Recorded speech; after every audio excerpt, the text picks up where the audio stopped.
Maybe I. After crossing all that sand and water, we finally made it! Oh, this must be Fontaine's port! Wow! Everything looks so advanced in Fontaine! Paimon's heard that the industry here is extremely developed, and there are all kinds of unusual machines!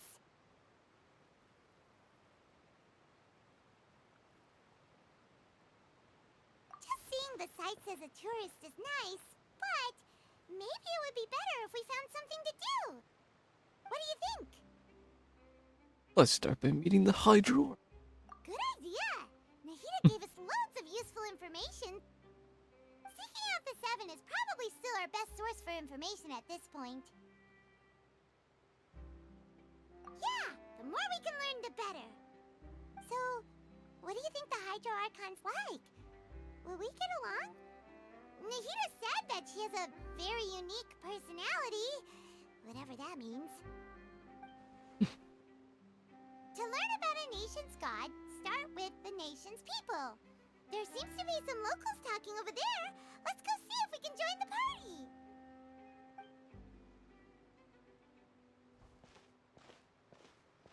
If you ask me, it's a tragedy how things ended for him.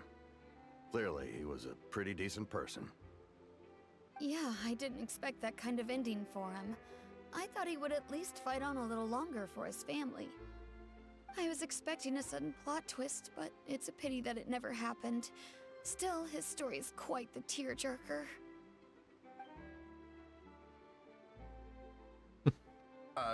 Excuse me. Can I help you too? I couldn't help but notice you standing here listening. Hi. We're travelers new to Fontaine, and we had something we wanted to ask, but you seem to be really busy talking about some kind of play, so we didn't want to interrupt. Play? Oh, no. We're talking about something that really happened. In fact, it's a case that was just heard a few days ago. Really? Like, a real trial? But the way you were talking about it and the words you used just now made it sound like some kind of story. Well, good tales are often based on true stories, aren't they? And what you see in reality may also be someone deliberately putting on an act while harboring ulterior motives. Whether something is true or not simply isn't that important. The main thing is whether the story being acted out on the stage is splendid enough. Oh, but it looks like you're not from around here. You probably don't know that the Fontaine Court of Justice is called the Opera Epiclese, or more commonly known as just the Opera House. The Opera Epiclese. Houses. But, shouldn't court cases be treated a little more seriously than that? Not to question Fontaine's way of doing things. It's just that putting someone on trial is usually a very serious thing. No worries. Other visitors to Fontaine have wondered the same thing. You could say that we just don't want to waste the moving stories behind those cases. And as for your worries about whether the cases are treated with due reverence, we have the absolutely just and honorable Chief Justice Neuvillette. As well as the Oratrice Mécanique d'Analyse Cardinal, a machine created by the Archon. Between the machine and the Chief Justice, false charges and injustice are a thing of the past now. Oratrice Mécanique d'Analyse Cardinal. Yarba. Analyse Cardinal. Judgment device created by the Arc Nation. Oratrice? Is it some kind of machine too? Oh, Paimon's curious. We should check it out if we get the chance. Wait, Paimon almost forgot to ask you our question. Do you know what we should do if we want to meet the Hydro Archon? Oh, that's easy. Just go to the Opera House. Lady Farina practically lives there. You could definitely say it's her biggest passion. I think what they mean is that they wish to speak with the Archon personally. In that case, I'm afraid it's going to be a tad more difficult. You'll have to make an appointment well in advance, and it'll depend on whether or not she has any time slots available. Make an appointment. Time slots. Huh. Is the Hydro Archon super busy taking care of official stuff? Wait, didn't you say that she's always at the Opera House? No. Lady Farina seldom takes an interest with the nation's affairs. The reason it's difficult to make an appointment is simply because she's incredibly popular. That's right. After all, she is the Archon. Though she may tend to get a little dramatic from time to time, people can't get enough of her. Huh. First time Paimon's ever heard of an Archon being described that way before. Wait! Paimon gets now! The Hydro Archon is kinda like a big celebrity here, right? Yeah, I suppose you could say that. Perhaps you could even say our mascot. Hang on. This is still Fontaine's Archon you're talking about. You should show some more respect. Yes, you're right. I guess I should at least try Yeah. to be a little more respectful in front of visitors. Otherwise, I might get arrested and find myself face to face with Monsieur Neuvillette. Judgment. Come on. Sure, there's a lot of laws here, but nobody's going to be arrested for saying something disrespectful about the Hydro Archon. Like the elephant. Alright, I think we get it. Thank you! At least we now know that we can find the Hydro Archon at the Opera House. But who knows how long making an appointment will take? Guess we could have a look around the city in the meantime. Hey! What are you looking over there for? Girl over there. Standing alone for quite some time. Huh. Maybe something's Lynette. the matter. She isn't going to jump into the water, is she? Maybe we better go check on her.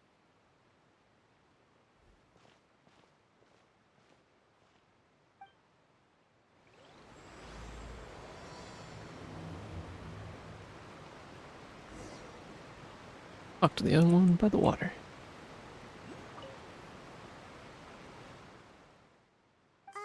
Hello there. Excuse me. Are you alright? Huh? Ah, I'm fine. Thanks.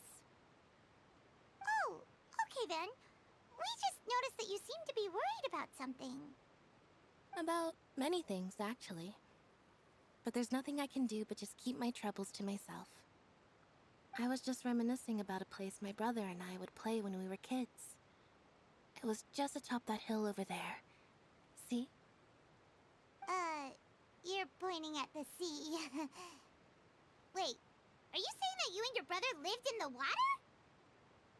Maybe they're mermaids. Testicle. Hey. No people call the waters around Fontaine a sea. It's actually just an inland lake that's filled with fresh water. And no, I can still see that hill clearly in my memories. Now, it's been completely submerged. He would skip and jump, tossing sand in the wind. The sun shone brightly, and the air was filled with the scent of the sea. But now, the water is gradually swallowing our memories. It won't be long before it swallows us. It's deep. Sorry, Paimon doesn't really get what you mean. I don't believe we've had the pleasure of meeting. Are you Lynette's new friends? Oh, and you are? Thanks for looking after my sister. She often comes here to reminisce about our childhood, that's all. There's no need for any concern. Allow me to introduce myself. I'm Linny, and this is my sister Lynette. If I had to guess, I'd say you must be travelers from abroad. Nice to meet you. Paimon is Paimon, and this is the Traveler. We just arrived in Fontaine. We were just talking with your sister. Even though we didn't really get what she was saying. I see. It's unusual for Lynette to be so willing to talk with anyone. In fact, she seldom speaks at all. I'm usually the only one she ever talks to. Oh, really? Then you two are just like us. Paimon's always the one talking for some reason. Friendly. Steal my lines. So that's how you think it is? I also think my brother can be too talkative at times. Seems you were right, Paimon. We are quite similar. So, what did Lynette mean just now when she said that the water is engulfing your memories, and that it won't be long before it engulfs you too? Oh, that. It's from a prophecy that's been circulating in Fontaine for some time now. Well, I suppose prophecy isn't exactly the right word, because that implies a certain amount of uncertainty. There's no doubt about what's happening in Fontaine now. Where to begin?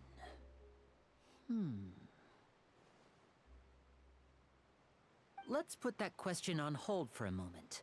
We still haven't formally greeted each other yet, have we? Did all the introductions earlier not count? Hello, traveler. Hello, Lenny. Pleasure to meet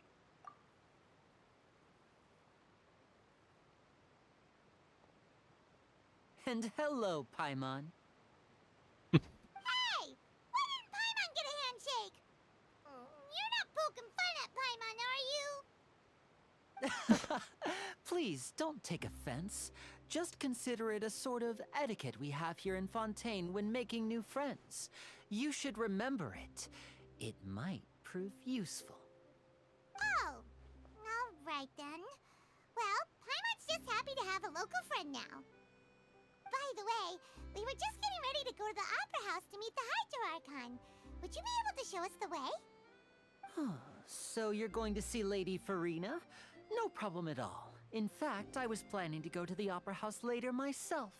I'll gladly take you once I finish things here. Please, follow me.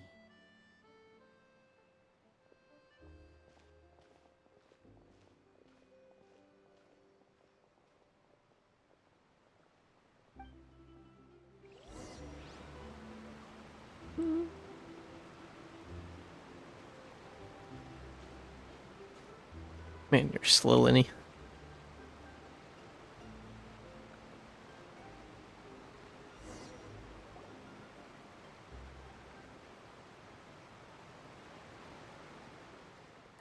You said you were going to see Lady Farina? Well, it seems Lady Farina has come to see you. What?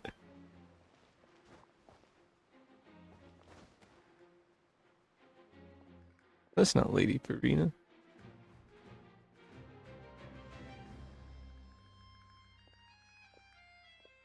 There we go.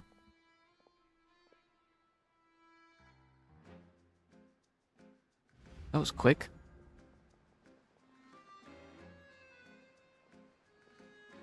Doing a speech or something? She's the Hydro Archon? But how did she know we were looking for her? My dear people, rich and poor, those with cup in hand and those with nothing at all, raise your glasses in celebration! If you don't have one, then just raise your hand in lieu.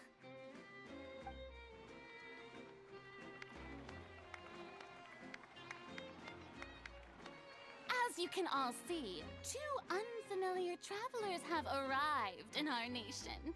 Come, let us make a toast in honor of this traveler and his companion, who have journeyed here from distant lands.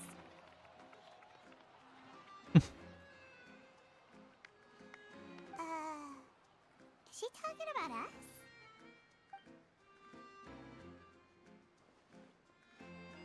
Nobody here's holding a clock. I've long heard of the turmoil and chaos you've left in your wake as you visited other nations. But I welcome you nevertheless. No, I have come to receive you personally.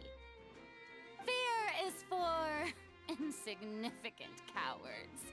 I am a god, and I will never entertain the notion of such meaningless wariness.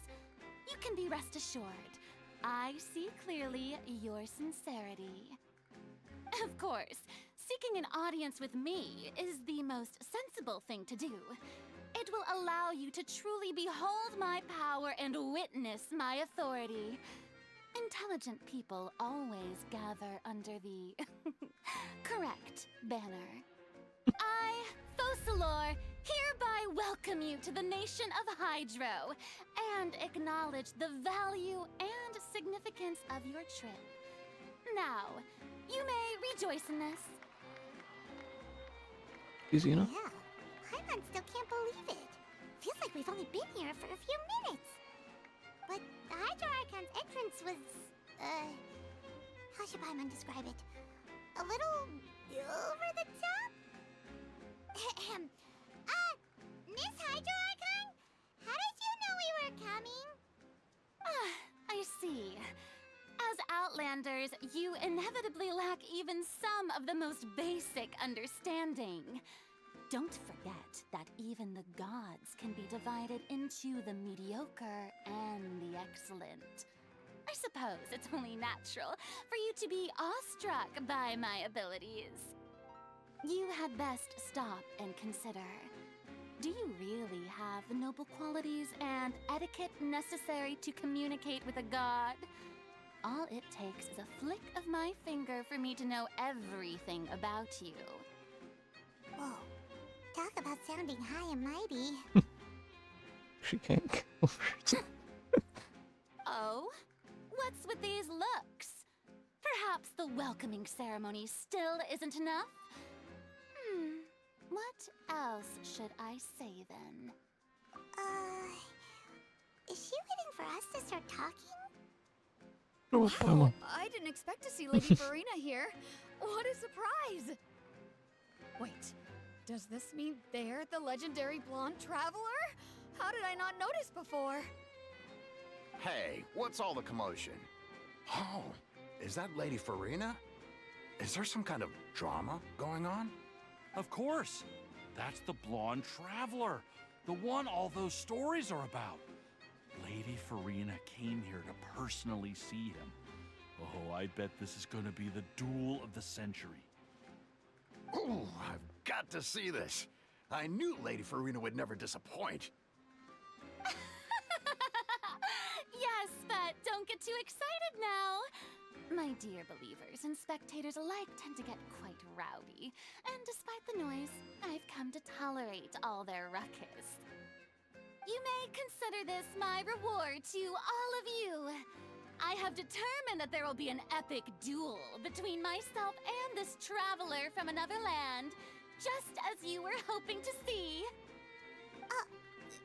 Now she wants to fight? Aren't we getting a little ahead of ourselves?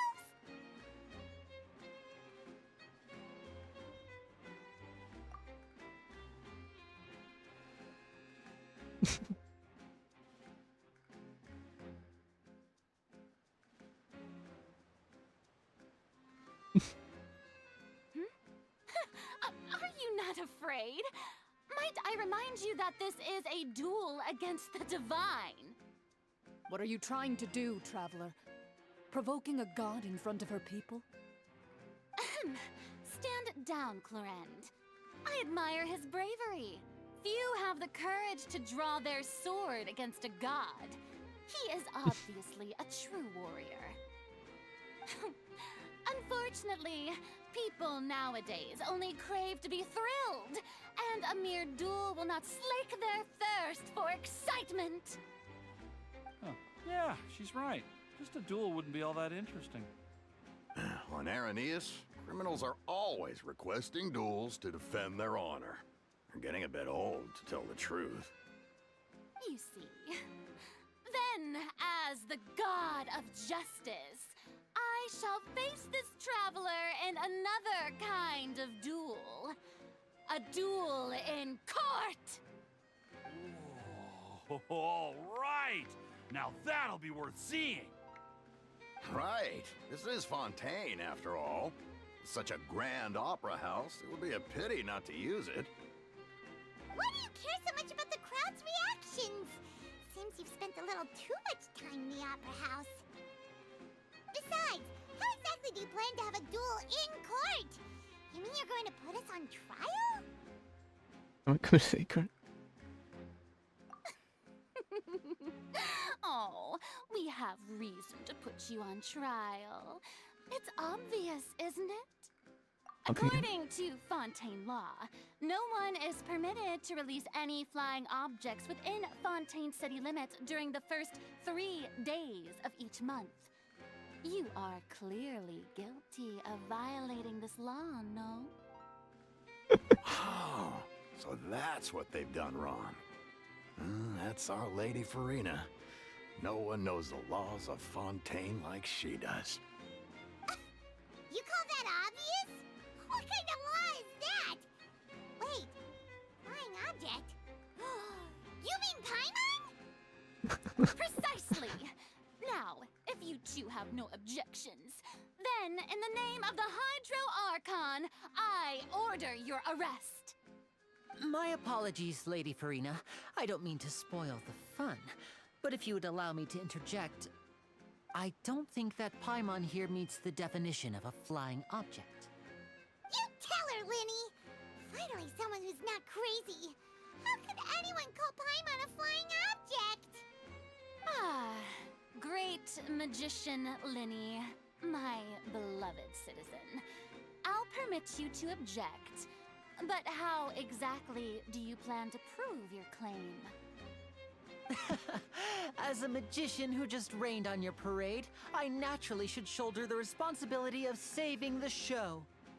So, with such an audience gathered here, allow me to perform a trick for everyone.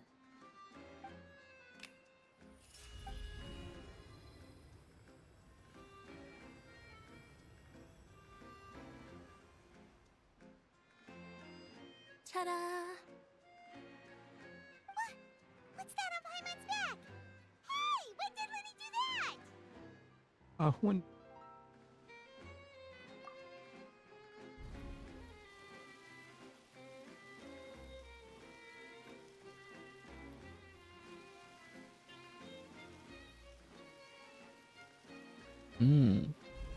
There.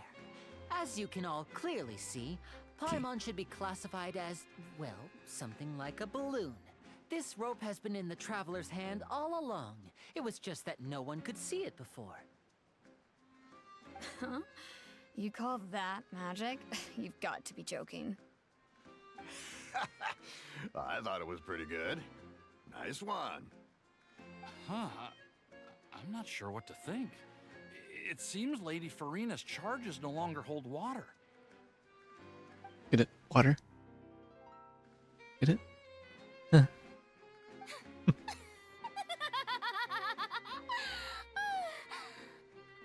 Amusing. Very amusing, Linny. Just the sort of unexpected twist that I enjoy. With you here, today's performance can finally be called complete. Performance? You see all this as a performance? In which case, consider the matter of your trial resolved. The god of justice will not bring charges against an innocent person. But when there are valid grounds, I will not only judge travelers from abroad, but even the gods of other lands. I look forward to seeing your upcoming performance at the Opera House, Mr. Linny and Miss Lynette. That's enough for now. Toodaloo!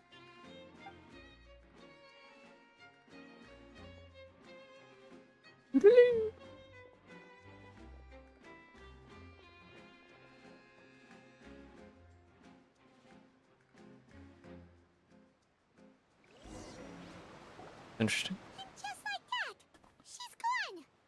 Well, that's the most unpredictable Archon Paimon's ever seen. We never even had a chance to ask her anything. But that's a problem for future Paimon. That whole scene just now was really...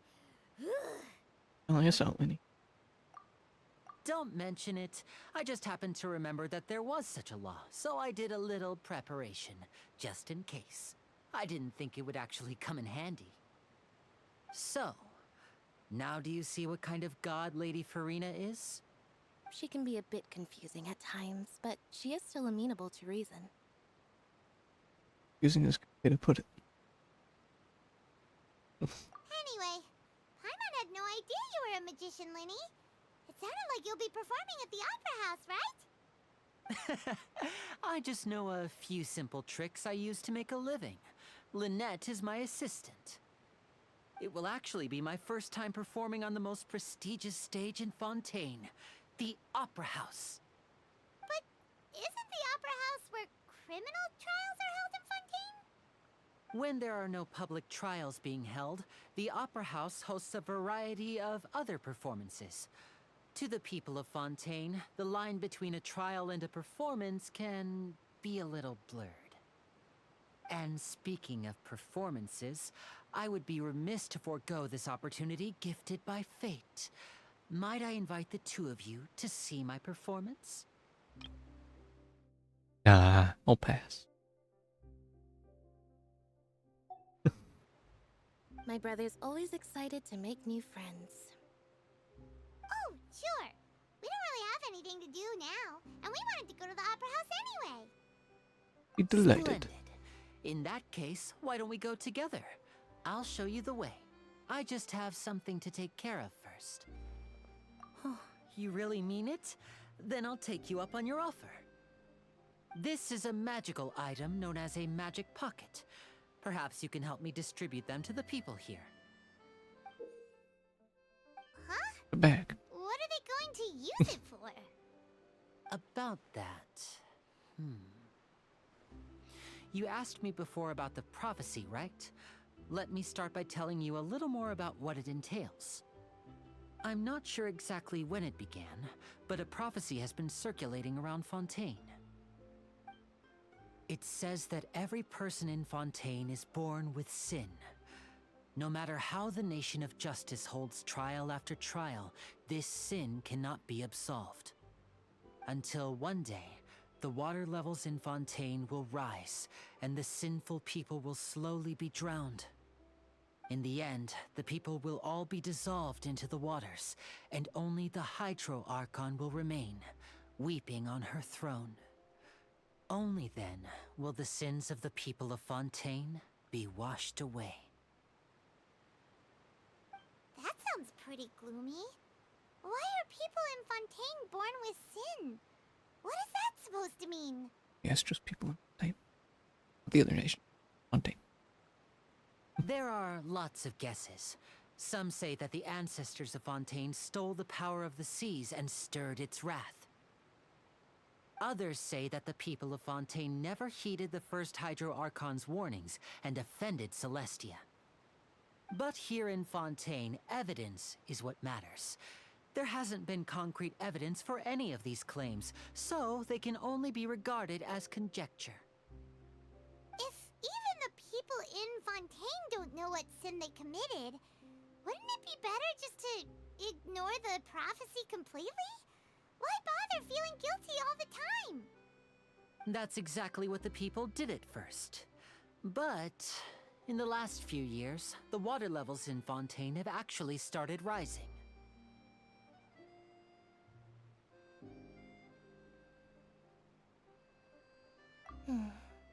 Many places have already been completely submerged, and now lie beneath the sea.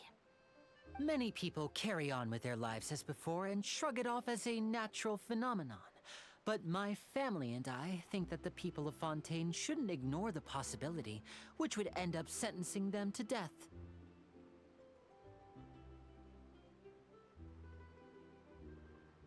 We hope that at least the people who reside near the waterfront can move away before it's too late. So, we've started distributing magic pockets to them. As a magical item, these magic pockets have astonishing capacity. I'm sure they will come in handy when people are moving their belongings. Oh, Paimon gets it! It's like preparing for a rainy day! But this is more than a bit of rain.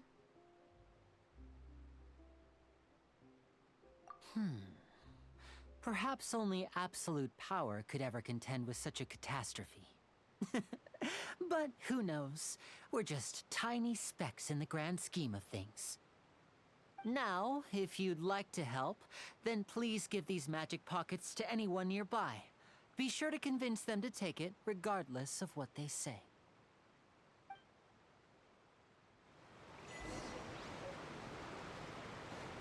Distribute magic pockets.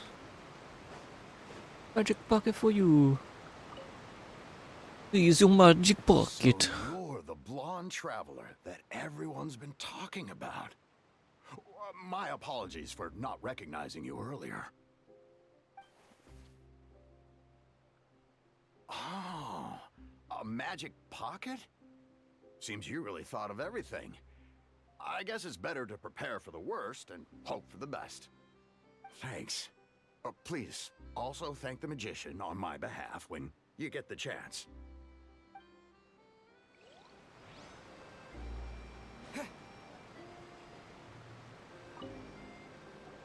What's this?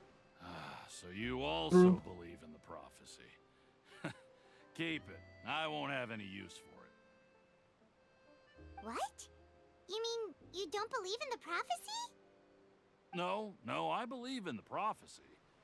But I also believe in another story. The story says that people once lived in the ocean. They were one with the ocean and couldn't live apart from it. But as time wore on, people desired to live on land and developed blood vessels, encapsulating the sea within their bodies. Thus could people set foot on land. So, if you ask me, when the water rises and takes us all, it'll be like we're going home. Oh, we hadn't heard that one before. But people can't live underwater. They'll die. You should probably still take it. All right, I'll take it. I guess I just feel that being dissolved into the water doesn't necessarily mean death.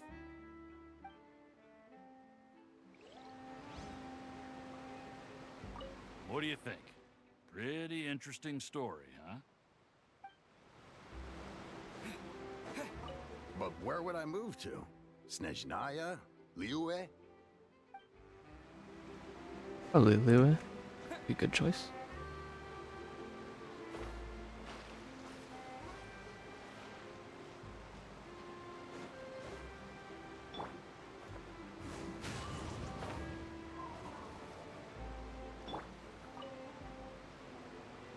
Huh? I don't want that thing.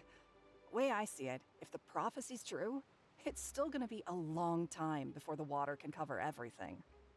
Life is all about living in the moment. What use is there in worrying about the future all the time? We'll cross that bridge when we get to it. You should still take it. You never know when it'll come in handy. Oh, all right, fine. Thanks. It's just that if I start moving, that means I've already given up on the life I have now. I'd really rather not.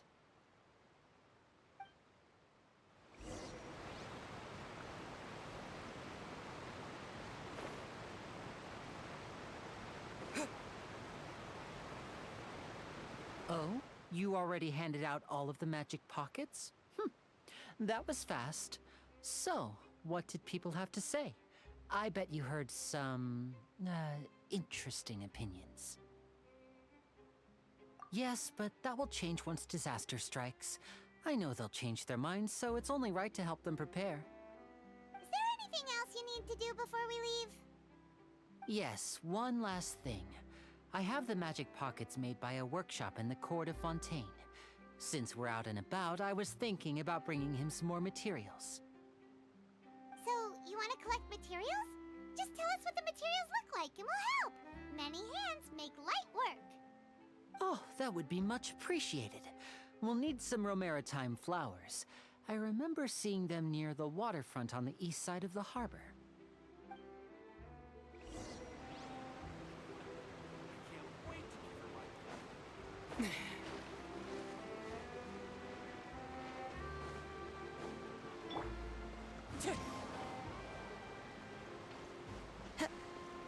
Time to go.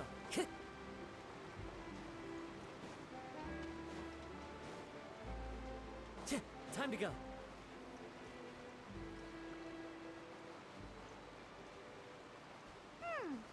It seems we have to use Hydro to collect Romaritime flowers.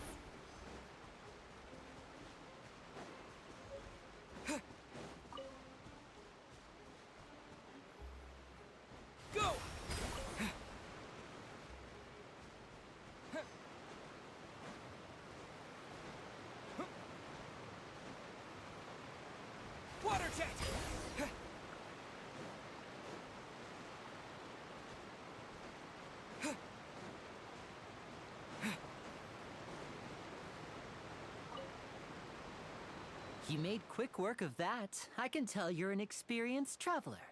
I've also finished collecting a few here. Maybe next time you'll feel like helping too, Lynette. No way. I'm in power-saving mode today. Otherwise, I fear I may not have any energy left for the performance at the Opera House. Fine. Though the performance is still a long way off. Now that we're finished here, we should get ready to head back to the court of Fontaine. So, we're going to the court of Fontaine before we head to the Opera House? Good. Paimon wants a tour of Fontaine's largest city and try...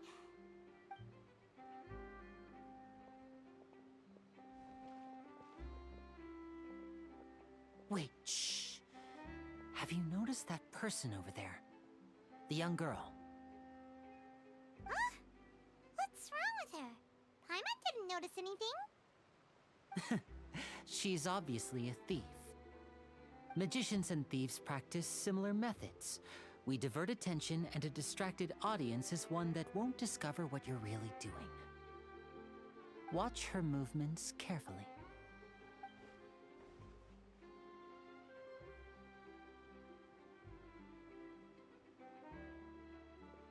Oh, he's right! Shh, keep your voice down. We need to think of a way to catch her, but it seems she's very alert. Perhaps we should split up.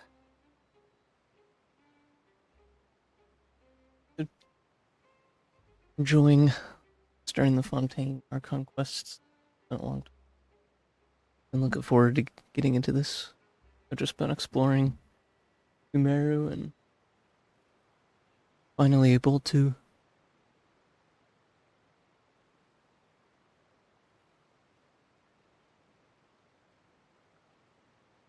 You two can ride the lift over there and wait up top.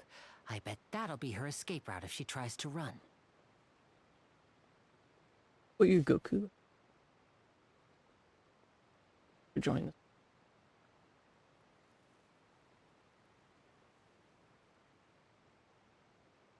All right, let's go.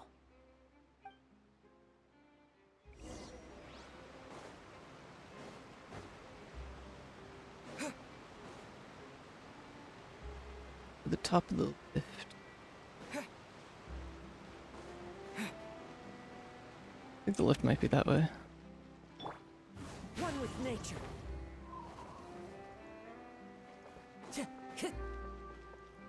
Time to go.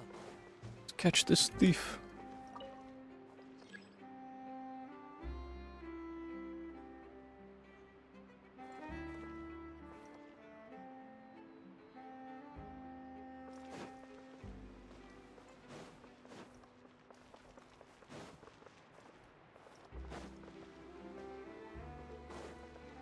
Did it just teleport?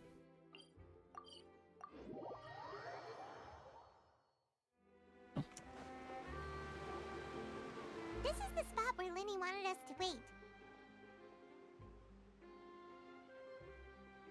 Oh, look! Isn't that her? You stop her. Time to make the arrest. Oh no! Did she notice us? She started running the other direction! What should we do? Should we chase her? Lock this. Rest is a villain. You're right. She might also be trying to lure us away. Wait, but Nothing's happened for a while now. Paimon wonders if Linny caught the thief. seems there's no. Yeah, let's go.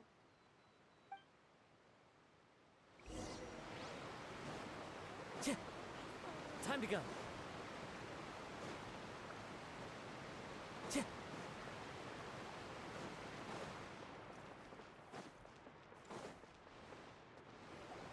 Are you sure that's all she took?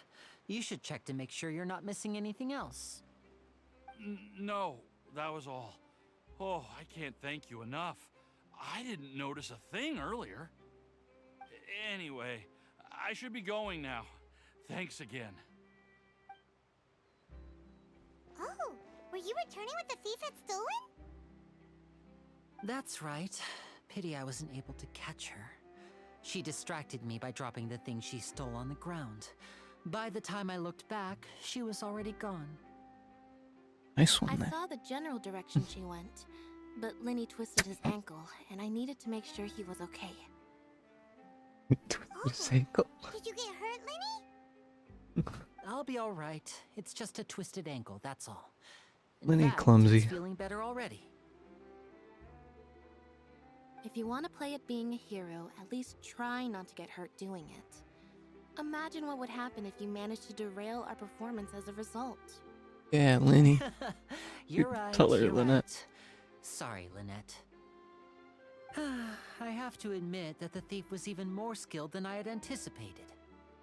But at least we were able to get the stolen items back, so it wasn't a complete failure. What a slippery little thief. Guess things turned out alright in the end, though. Lenny's initiative paid off. All right, let's put this little detour behind us.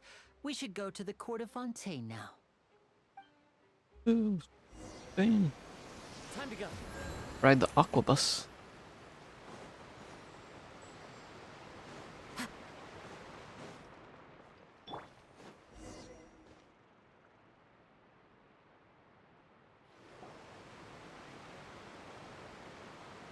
Man, Paimon's fast.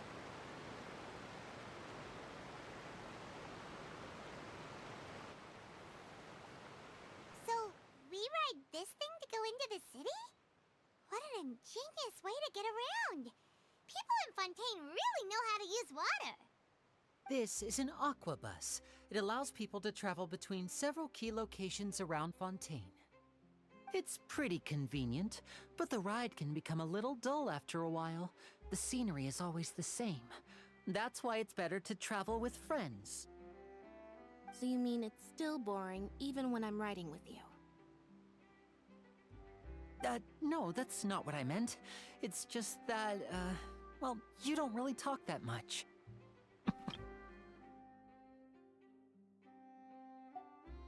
Besides, it doesn't really feel like a real trip when it's just the two of us. It's the same as being at home. Whatever.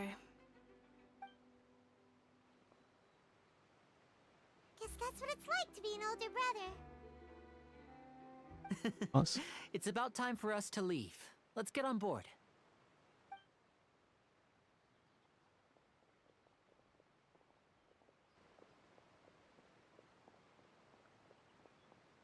Charlotte.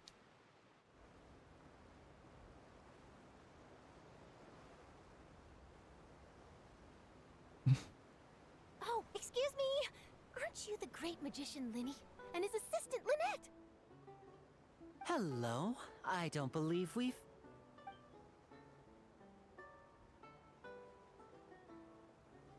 I'm Charlotte, a reporter All the shots.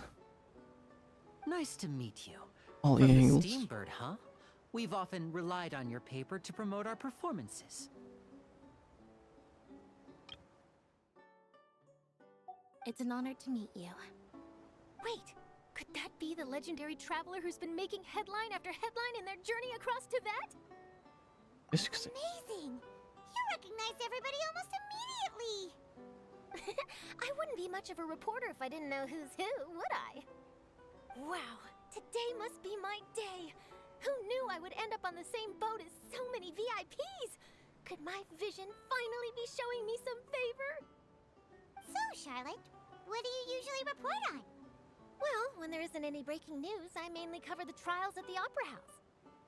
You can still manage to keep readers' attention as long as you tell things from a clever enough angle, even if it's the same old topics. For example, reporting on how a scammer once deceived vulnerable girls into relationships, or how a financial criminal was once so poor that they ate a single piece of bread for 5 days.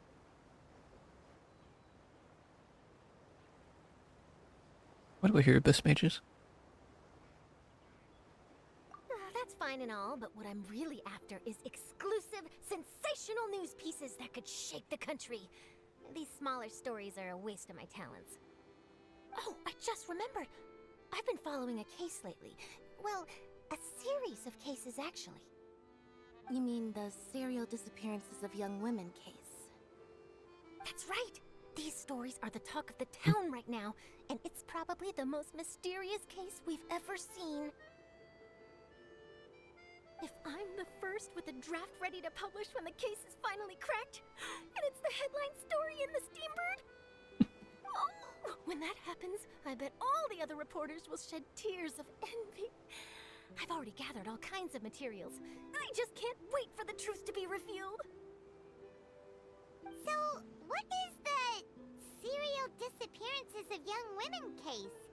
You mean the culprit hasn't been found? That's right. The first missing girl case happened almost 20 years ago.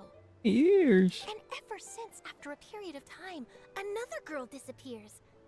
What the cases have in common is that the girls are all of a similar age, and that they've all vanished without a trace. But the scariest part is that to this day, none of the girls have ever been found. Many suspects have been arrested over the years in connection with this case, but shortly after each arrest, another disappearance would always happen.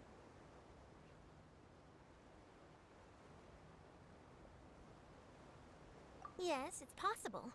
But either way, I believe that every case has some precise truth behind it, waiting to be exposed. Yes, I agree. And at the very least, the family of those missing girls deserves some sort of explanation. I just imagined for a second what I would do if Lynette were to suddenly disappear. I'd pay any price to get her back, and then find a way to track down the culprit. Yes, I agree. And at the very least, the family of those missing girls deserves some sort. Don't imagine that, Lenny. Continue.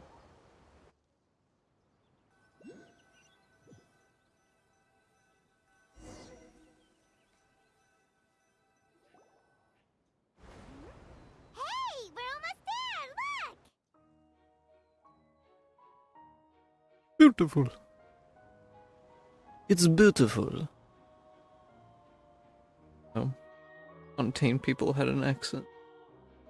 Probably a French accent. French accent. It's Fontaine people. I can't do accents.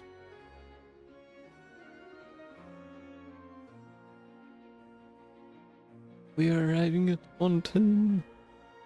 Fontaine. Man, that aqua bus is going fast.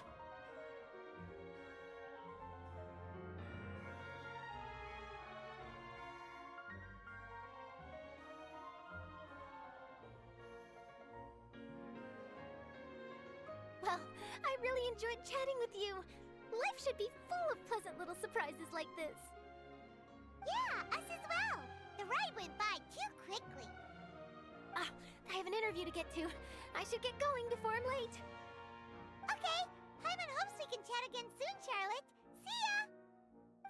Bye now. Oh, be sure to stop by and see me at the Steambird when you have time. What a tough job. Always running around and interviewing everyone. Well, where should we go now? If you don't mind, how about we stop by my home first? Besides, I still have all the materials we collected. Sure, we wouldn't mind at all. This city is so huge, Paimon wouldn't know where to start anyway.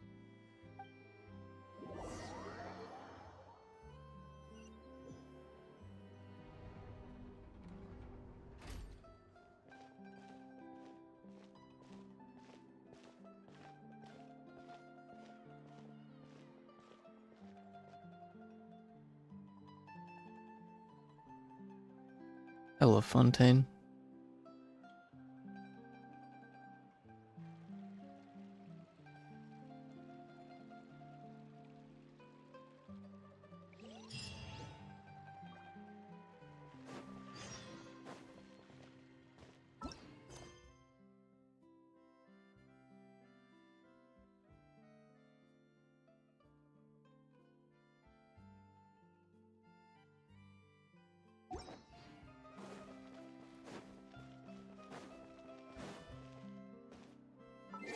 Yeah, I forgot.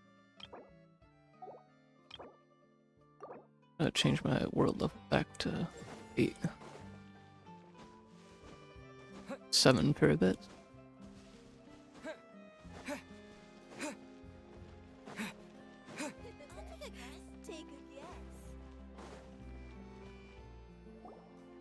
This Fremine. is our current abode.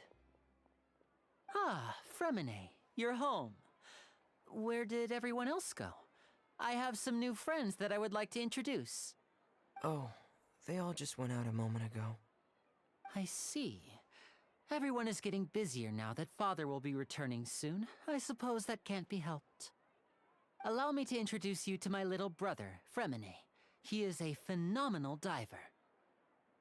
Hello. Nice to meet you. Paimon is Paimon, and this is the Traveler. Oh, you sound very proud to have a diver as a brother, Linny.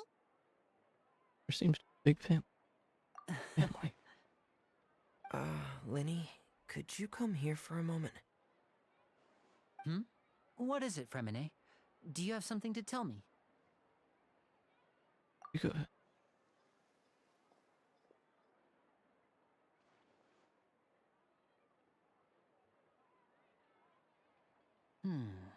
Okay, I see. Is everything all right? Oh, it's nothing. We were just discussing a little housework. Sorry for the interruption.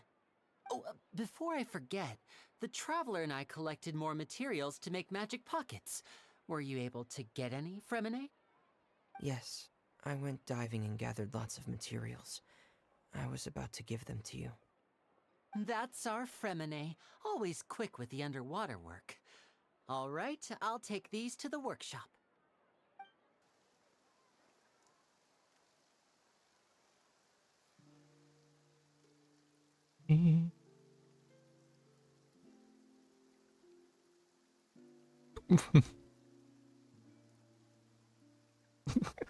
That guy running so hands over his head. Looks like rain. Us. Oh, you're right. But wasn't it clear and sunny just a moment ago? Fontaine's weather sure is weird.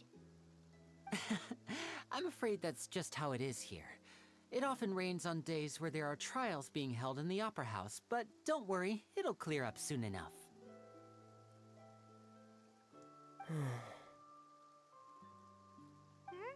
What's wrong, Fremine?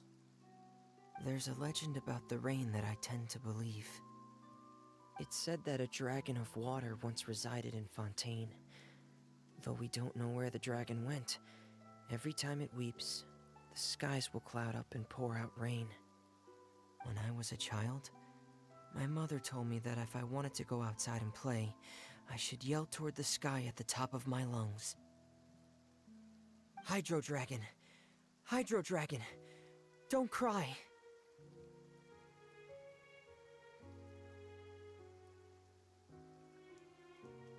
If it's an elemental dragon, then having the power to make it rain wouldn't be very unusual. Let Paimon try something. Hydro Dragon, don't cry!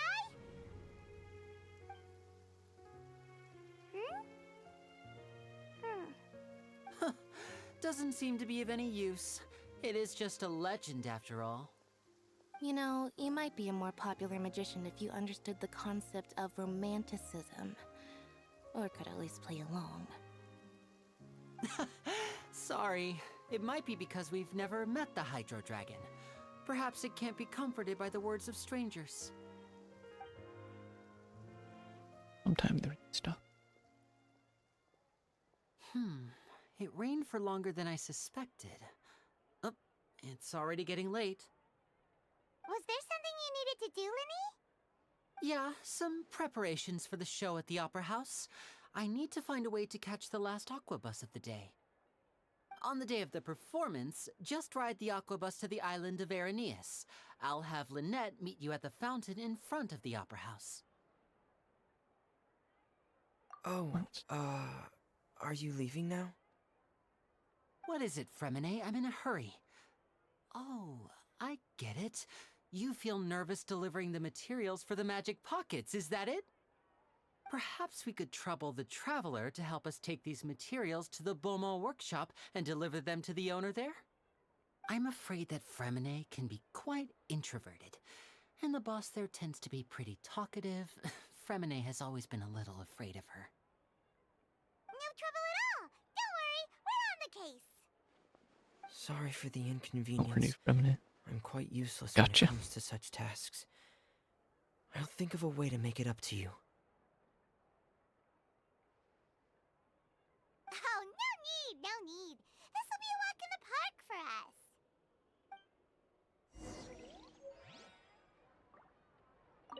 Thanks again, you two. I really can't deal with that lady. Beaumont workshop.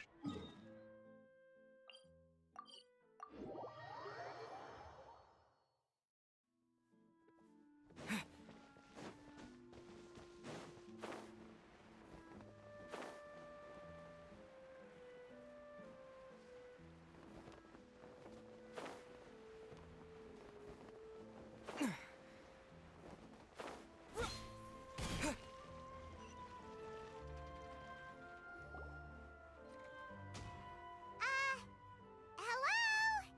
Is there anyone here? Oh, hello there.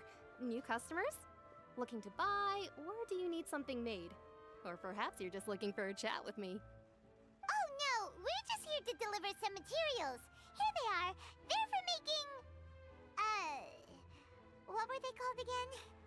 Ah, these must be for Magic Pockets. I could tell right away.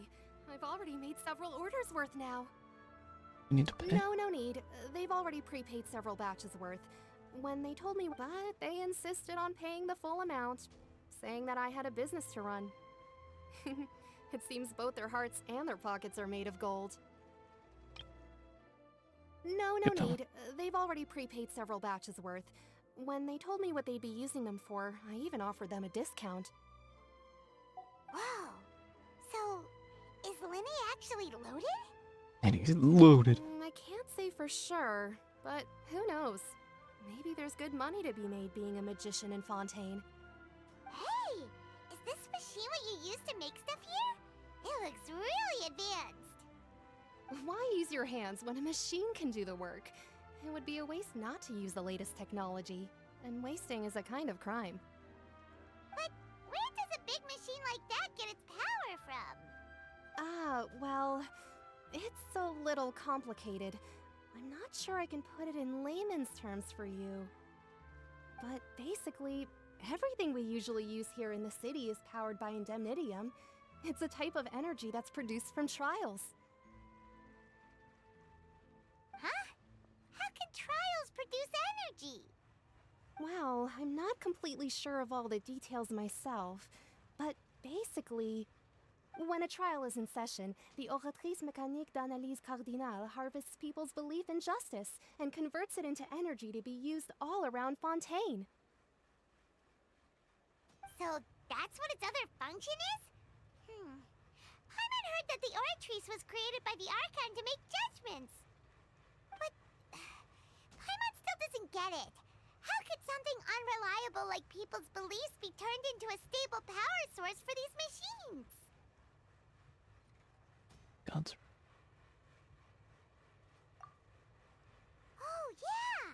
So that means the Hydro Archon relies on the machine to take the energy created by belief and turn it into power for all of Fontaine, right?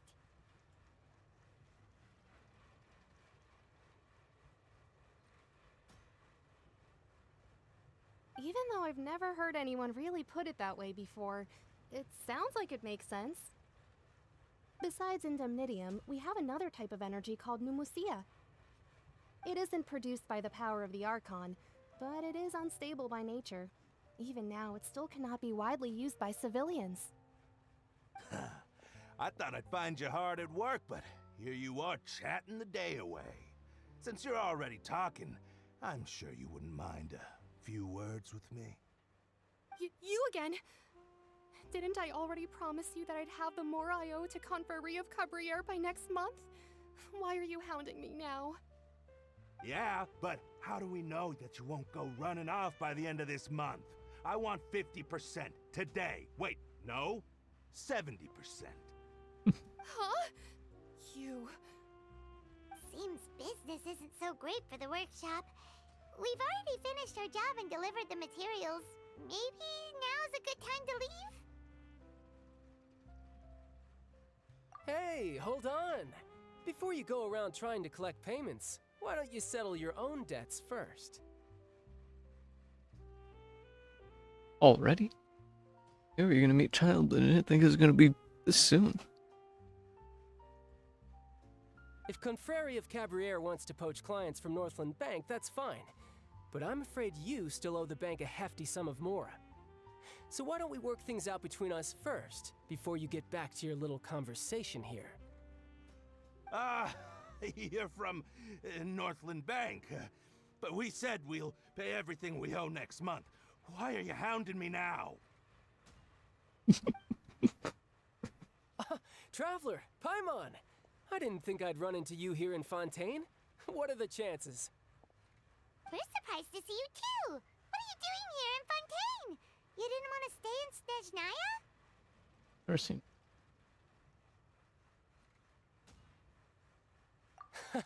Long story short, I've already been in Fontaine for some time now, and honestly, things have been pretty boring. But it seems that fate brought our paths together today. Not only will I have some good friends here now, but ones who always seem to find trouble. Either way you look at it, it seems things are going to get a lot more interesting now. Pretty sure we'd want to avoid anything that you'd find interesting. Besides, our trip here has gone pretty well so far. Right, Traveler? I think we've... Hey, you, Northland Bank boy. Aren't you forgetting something? Don't interrupt. It's not often I run into the Traveler like this. Why don't you wait for me over there for a while? You kidding?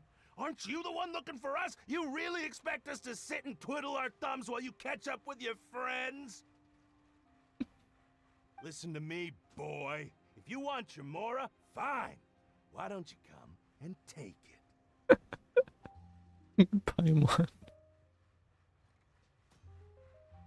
Hey, I just said not to interrupt. Oh, by the way, Traveler, the last time I took Tonya and Tusser ice fishing, Tusser said... Hey! That's way over the line! All right, boys, let's see who has to pay up now! Can you at least let me finish one sentence? Fine. Though the bank told me not to get rough with our clients. You're the ones who started it.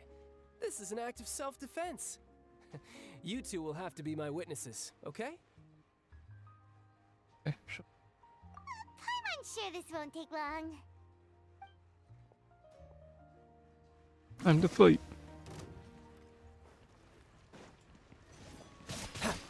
It's been a long time since I got to play Brace Child. yourself. This is gonna hurt. Yeah, bring it on. Yeah. Yeah.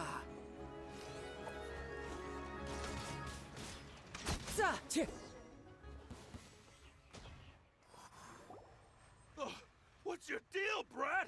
How are you so strong if you're just a staffer from Snezhnaya's Northland Bank? Wait, don't tell me you're... Oh, now you notice. It's a little late, don't you think? Just make sure you understand that you don't mess with Northland Bank. Got it?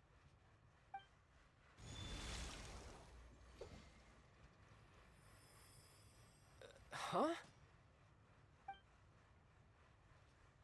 Now's my chance!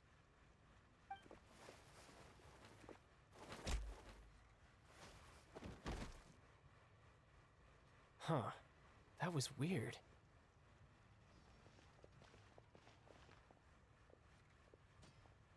I'm not sure. It's as if I suddenly lost control of my hydro powers when I needed them. Maybe there's something wrong with my vision? Strange. How could that happen? First time Paimon's ever heard of someone losing control of their vision.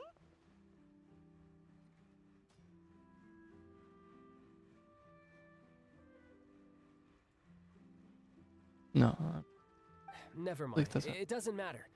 If I want to stay sharp, I shouldn't be relying too much on my vision anyway. Besides, I always have my delusion in case I need it.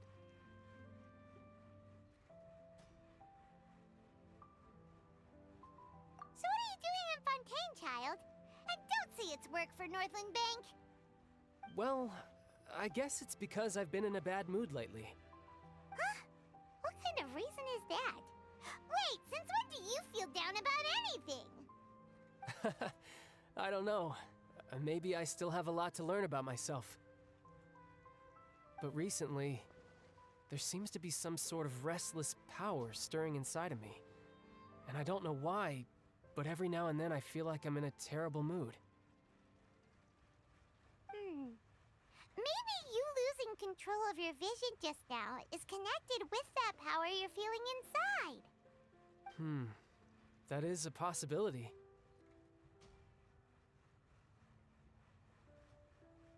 I can't remember if I ever mentioned it before, but when I was 14, I fell into some unknown abyss.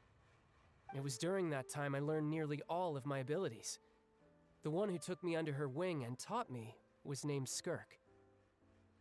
She was always quiet and very mysterious. Nobody knew where she came from or what she had been through, and she was always very strict when teaching me combat techniques. One time, I asked her why she was willing to take me on as an apprentice. From what I could make of her answer, it was because I had awakened it, and traces of it remained on me. She said that all my combat training would be useful in the future. It's it. But what is it? It. What did you awaken? It. She never explained that, but my guess is that it's related to a dream I saw when I had just fallen into that abyss. In my dream, I was in the deepest depths of the sea, and the boundless seabed was all around me. But in front of me appeared a whale that was so massive, I felt like I couldn't breathe. A whale? Oh, that sounds familiar! When we fought against you before, you summoned a huge whale that seemed to leap at us. Is that the one?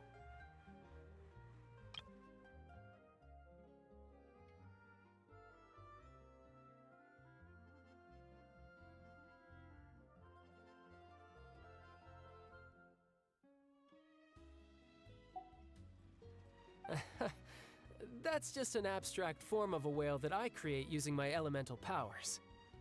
It takes that shape because the scene I dreamt of the whale has always been stuck in my mind. I'll never forget it. So you used the whale as inspiration for one of your moves?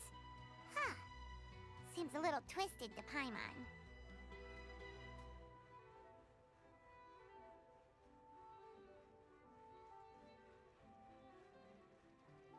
So why don't you just go ask your master? Maybe she knows the answer. You make it sound so easy. Ever since the incident I experienced there, I've never stopped searching for Master Skirk and that unknown abyss. But it's been years now, and I've still found nothing. There isn't even a trace of the place where I remember falling into the abyss.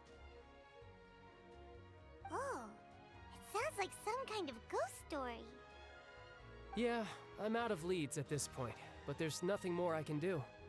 It seems that strange encounters in this world tend to be elusive like that. Oh, seems the time really flies when I'm talking with you. I just remembered I have somewhere else I need to be, so I should get going. What? More work for the Northland Bank? What? More work for the Northland Bank? No, it's more of a personal appointment. Lately, I've been sparring with some of Fontaine's official champion duelists whenever I'm feeling bored. Official champion duelists? You mean it's their job to duel?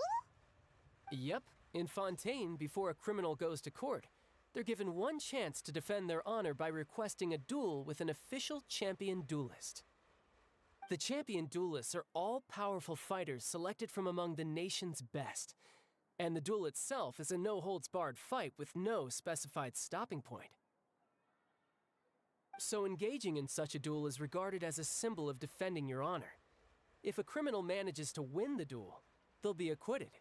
But if they lose, they'll have no choice but to stand trial. And the worst case scenario is that you're simply killed in the duel. Though it's rumored that Fontaine has a death penalty, from what I can tell, no one has ever been officially sentenced to death.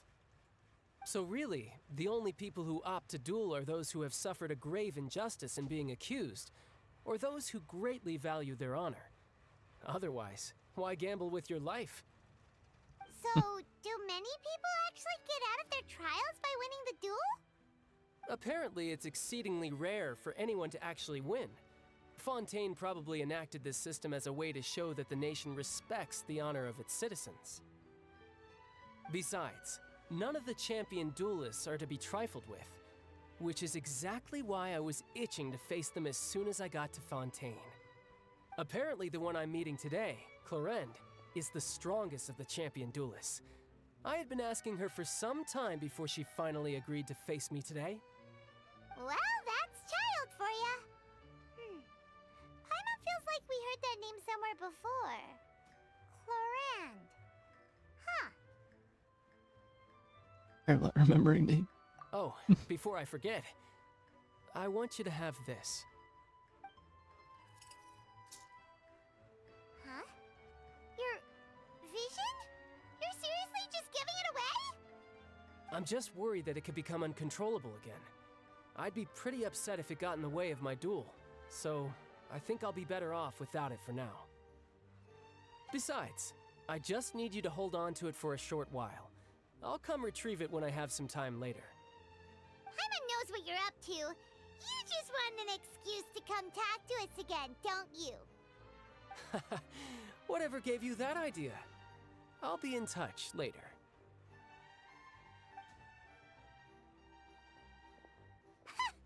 That sneaky guy. He said he's been feeling down lately, but he seemed the same as ever to Paimon. Well, since we don't have much to do for now, we might as well walk around and see the city before Lenny's performance.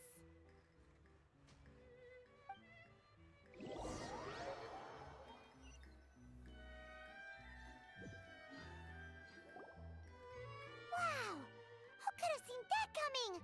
The reporter who was barely around for most of the story was the murderer all along! Paimon? Sorry. Paimon was just surprised, that's all. Whew. Paimon never saw that twist coming. The murder mystery novels here are amazing!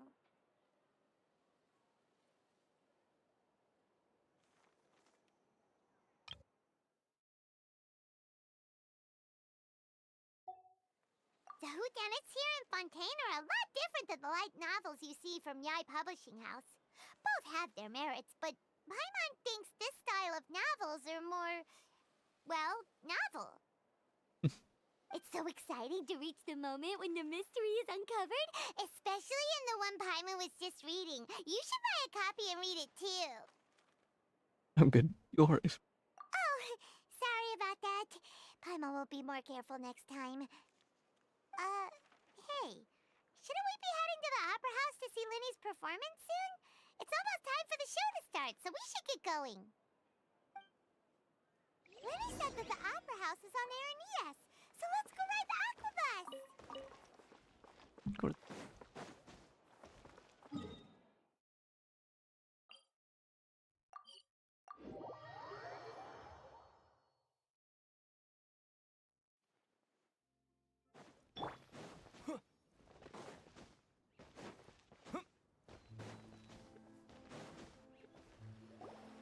Whoa! Now this is fancy! The Opera Epiclese. What a place to hold a performance! No wonder Lenny and Lynette were looking forward to it. Huh. Looks like there's a lot of people standing around the fountain up ahead. Oh, Archon, please bless us with a bright and healthy child. We pray. I don't know why you always feel the need to ask so much. I'll be happy as long as our child is healthy and lives a peaceful life. I guess if they're our kid, then there's no doubt they'll turn out smart. Maybe this is one of the customs in Fontaine. There sure are a lot of couples here. Vache. Huh? What's wrong? Vache. Vache.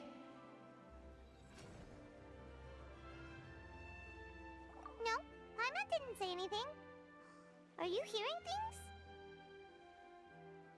Welcome to the Fountain of Lucine. All the water flowing through Fontaine converges here. It's customary for newlyweds to come here and wish for children. Lynette! You scared Paimon! When did you get here? Lenny asked me to wait here for you, remember? Right. What do you mean? There are a lot of people here right now. Hey, you're not trying to scare Paimon, are you? Besides, it's the middle of the day. It's not the time for eerie things. I see. I might be able to tell you something that could help explain the voice you heard.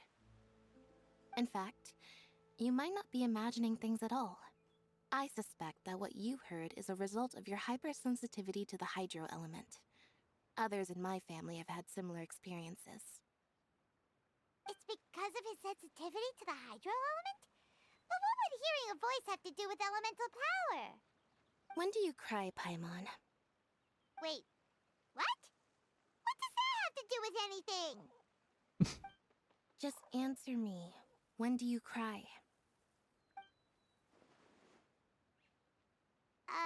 When Paimon's really sad? Oh, and when Paimon's super happy. Oh, and also when Paimon's really, really scared. Then you should understand that tears contain your most intense emotions. Like I just mentioned, the Fountain of Lucine is where all the flowing water in Fontaine converges. Even the tears that fall to the ground will eventually gather here. So maybe what you heard was the intense emotion coming from someone's tears.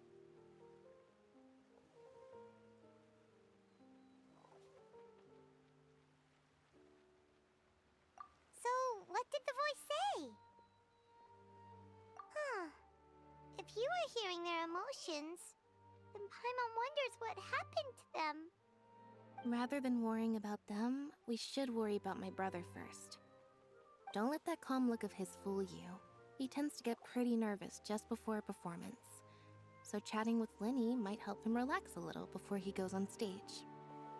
Oh, right. That makes sense. Let's go in and see Linny.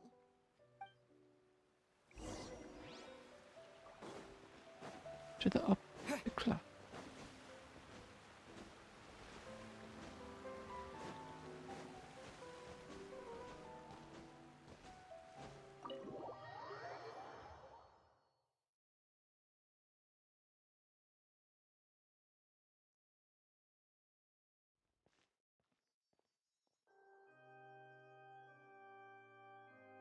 Ah, Traveler and Paimon. Good to see you. I knew you two would come. Are you kidding? We wouldn't miss it for the world. We've been looking forward to it. I can tell, judging by how early you've arrived. But you're actually right on time. The audience still hasn't started entering the venue yet, which means now is the perfect chance for us to take you to the best seats in the house. Wait just a moment. I'll fetch the tickets.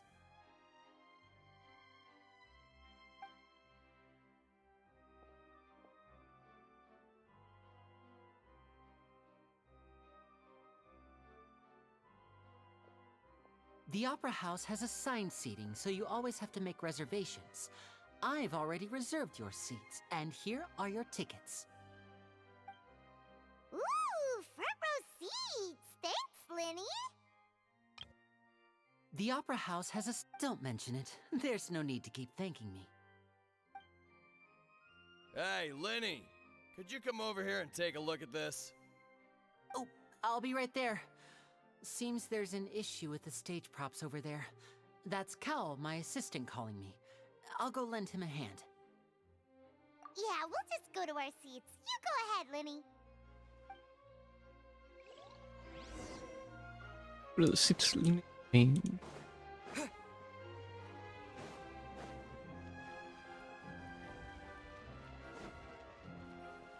Ooh. Oh, it's so beautiful.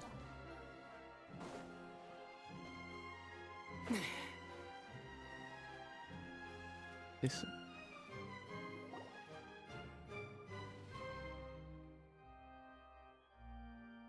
Oh, these should be our seats. Come on, let's do. Nuvolite just sitting there. Why is he sitting there?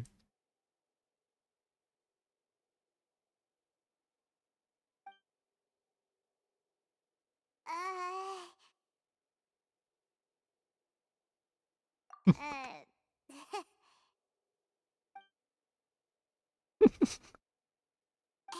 Traveler. Maybe we should strike up a conversation with the person next to us. Since we're sitting together and the rest of the place is practically empty still, it's kinda awkward if we don't say anything. Paimon. You little... Of course you put this on Paimon! Excuse me, I did not realize you felt awkward. I am terribly sorry. I would be perfectly happy to chat with you if that is what you would like. Oh, so you heard all of that, did ya? Boy, you sure have good ears. Paimon thought she was keeping her voice down. Wait, that's not it. Paimon's... Sorry. Paimon's the one who was being rude, talking under her breath like that. So, let's talk, but, what should we talk about? Oh, Paimon's got it. You're also here early and sitting in the front. Are you a friend of Linny's too? A friend, you say? Well, if Mr. Linney would like to be my friend, I would be more than happy to reciprocate. Oh, so you're not friends with Linny then? Oh, this is getting more awkward by the second. Paimon nearly forgot to make her introduction. Nice to meet you. Paimon is Paimon, and this is the Traveler. We just arrived in Fontaine. It is an honor to meet you two. I have heard of your deeds across Tevat. And as required by proper etiquette, I will also introduce myself. I am... Oh, Monsieur Nervillet. What an honor it is to have you here to see my show. Ah, Mr. Linney. I should say it is in fact an honor for me to see your performance in person. Wait, Nervillet? Could he be... I saw you all chatting just now, but it seems you still don't know who Monsieur Nervillet is. Allow me to introduce you to Fontaine's Chief Justice. That seat is always reserved for him.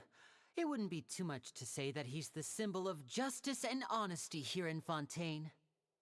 Whoa! Sorry for being so rude just now. Paimon had no idea you were such an important person. No offense taken. Being Chief Justice is merely what I do for work. Nearly every person has their usual reserved seat, so I'm not so special, really. And by the way, I should probably let you know, even though I would prefer not to, there's someone sitting up there in the VIP seats that has been striking a pose for quite a while now. I believe she is trying to give you a most elegant and impressive first impression. So I think you should take notice of her sooner rather than later, otherwise she may become flustered.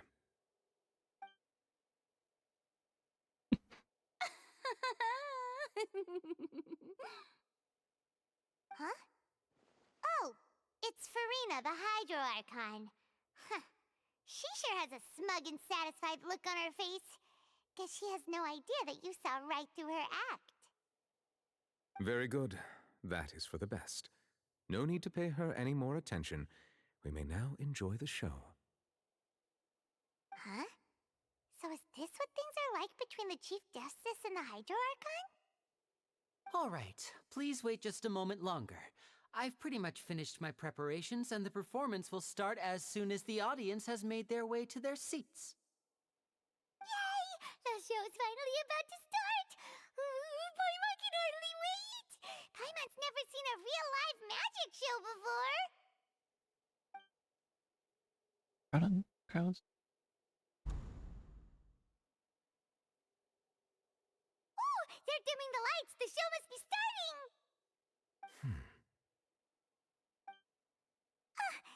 Sorry. Paimon will try to stay quiet. Welcome, one and all, to the Opera Epiclese. I am the star of today's show, Linny.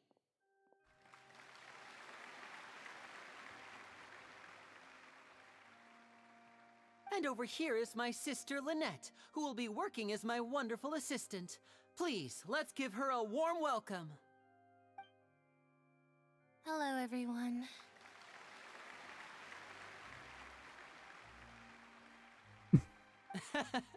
I know she may seem to be a little sleepy right now, but that's just a sign that she's nervous. Whatever. Now, some of you may be thinking, two vision holders who can freely manipulate elemental powers performing magic is not true magic at all. So, I would like to take a moment to assure you that elemental powers will have nothing to do with what you will witness on the stage today.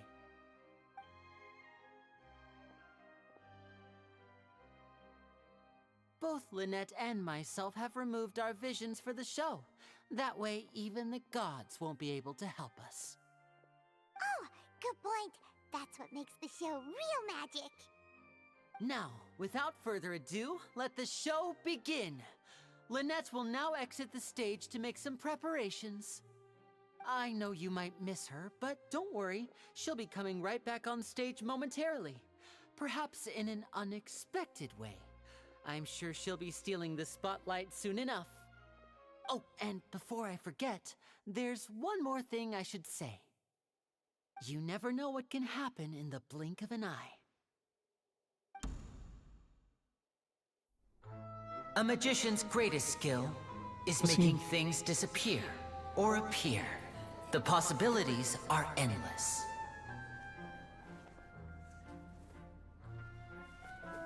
Huh?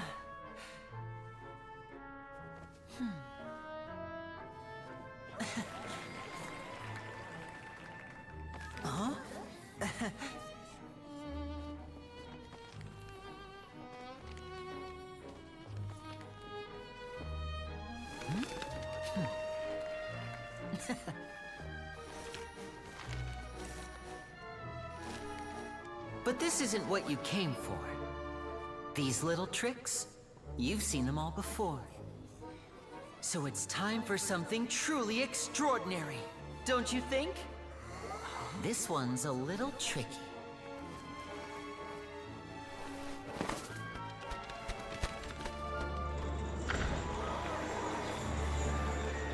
Using this water tank, I shall make my sister vanish completely, right before your very eyes.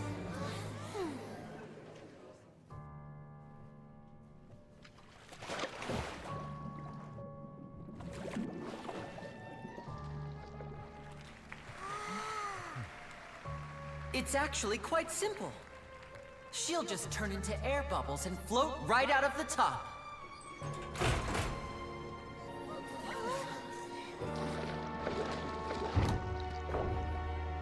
Oh no! I told them to check all the props carefully. With the lid on, even air can't escape. An amateur magician would be getting very nervous right around now. Luckily, it's me on stage, so let me show you what a true virtuoso can do.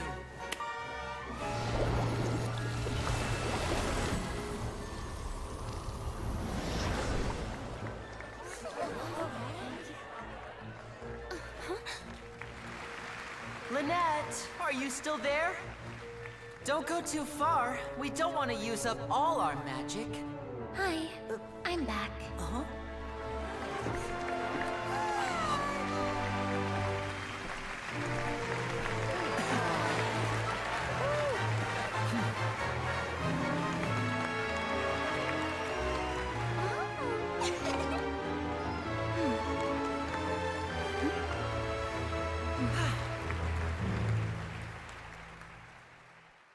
What a show.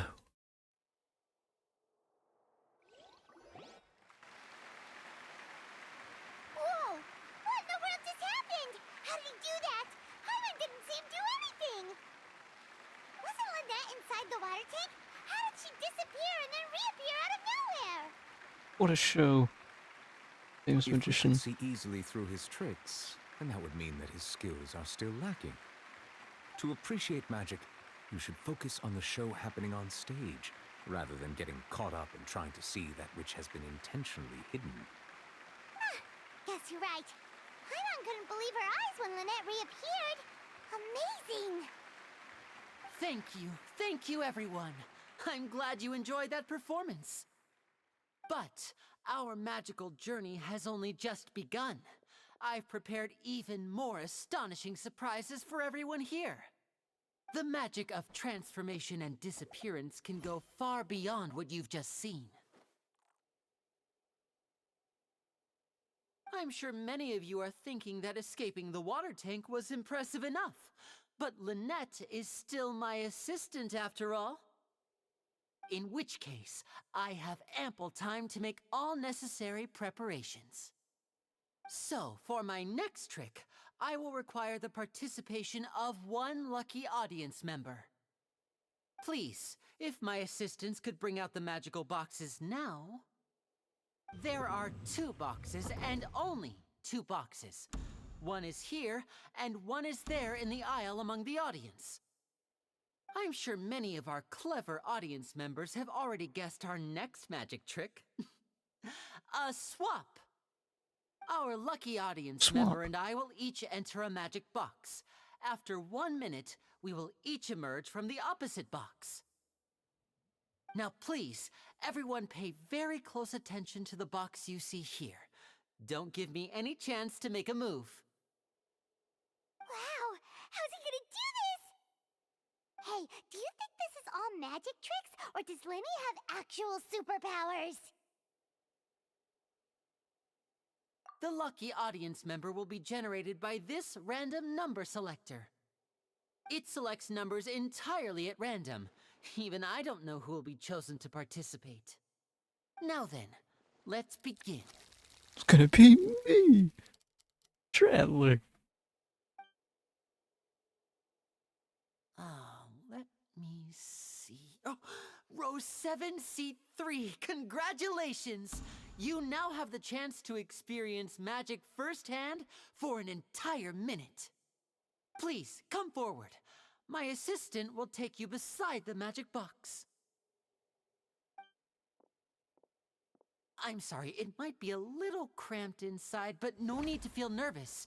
We've carefully arranged everything for you to be as comfortable as possible. You don't need to do anything, but no matter what strange things may happen, don't come out of the box. If the magic is interrupted, who knows where you might end up? You might even find yourself in the Fortress of Meripede. Oh, okay. All right. Before I enter the magic box, there is one more thing I need to ask the audience to do. Could you all give me a countdown? Like this. 60, 59, 58. Just keep counting down. You can go a little faster or slower if you like. I won't be able to see anything in the pitch black box, so I'll be relying on your voices to know when time is up. Oh, and no tricks now. If you quickly count from 60 in just 30 seconds, then I'll be in a tough spot. Ooh! Paimon kinda wants to count faster after hearing him say that!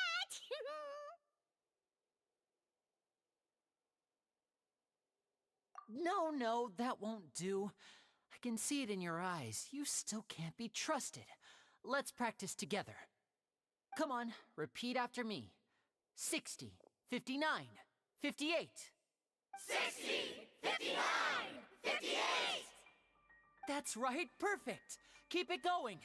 All right, I'll see you all on the other side once you've finished counting. 54, 53, 52? Huh? Why aren't you counting, Nervalette? I am counting in my head. I think things are exciting enough in here as it is. Merely a consequence of my identity and personality. Do not worry about me. Just enjoy the show.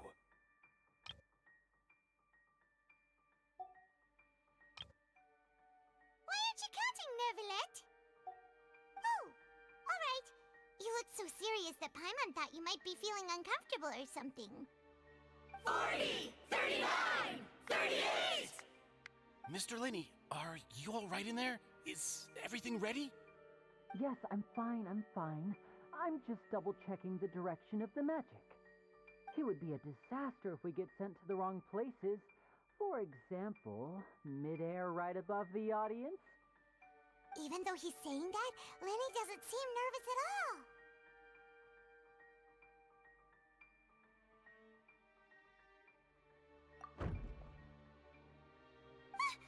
What was that noise? Did you hear it too? Did it come from? Not sure. Anyway, it doesn't seem like anyone's worried about it. 25, 24, 23! What's wrong, Mr. Linney? I can still hear you moving in there. I seem to have accidentally knocked over a decoration. I'm trying to fix it, but it's pitch black in here. I can't tell left from right. Never mind the decorations. There's no time for that. The show is what's important. No, that's unacceptable. I want my show to be perfect. Don't worry, we still have 20 seconds. Hear them counting? 19, 18, 17! It seems things aren't quite going as planned. I apologize, everyone. It feels like you're all starting to count faster, but that's all right. I know it can be tiring to do such a long countdown. 10 seconds and change is still plenty of time. 10! Almost there now. Whew. Swapping two people is harder work than you might think. Even a master magician like me can't guarantee I'll get it right the first time. Hey, wait! Is this the back one? I can't tell. They both look the same inside. Huh? No, that's not it. I'll try again. 7! Hey, slow down! Honestly! 5! 4!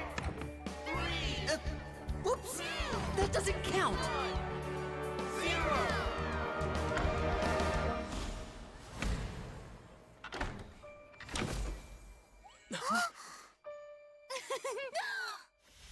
Ta-da!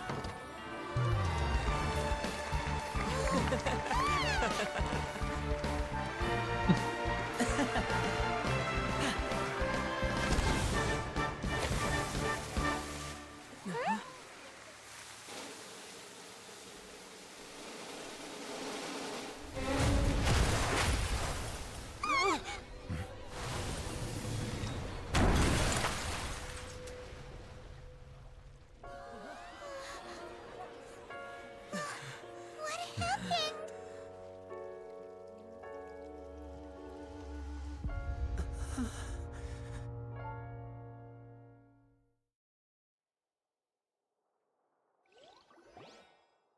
What the? Just happened? That was. Is this part of the show? Mr. Linney, you're going to use magic to fix the stage now, right? What happened? Oh no. Maybe this isn't part of the show. The girl was still in that box, right? This performance is over. Medical staff with me. Guards secure the scene and detain all the performers. Seal the exits. No one is allowed in or out at this time. Yes, that's right. If this was just an accident, then we must investigate the cause. But if this was all part of some scheme, then those accountable will not escape the judgment of the God of Justice. No need to be alarmed, you two. We'll get to the bottom of this soon enough.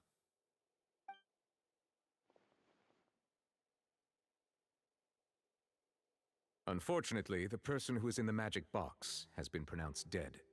His name was Cowell, one of the assistants in Linney's magic troupe. Apparently, the fireworks on stage ignited the ropes that were suspending the water tank, which then caused the tank to fall onto the stage.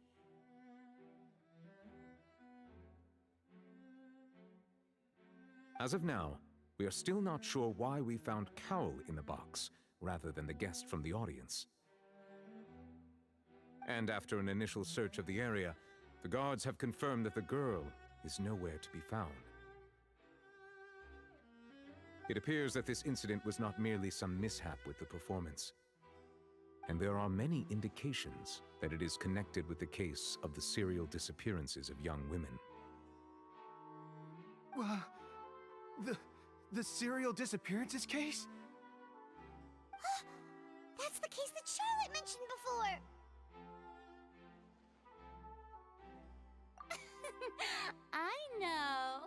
I know the truth. I can see through the whole thing. Really, using such a shallow and obvious mystery as his finale. Did he really underestimate us that badly?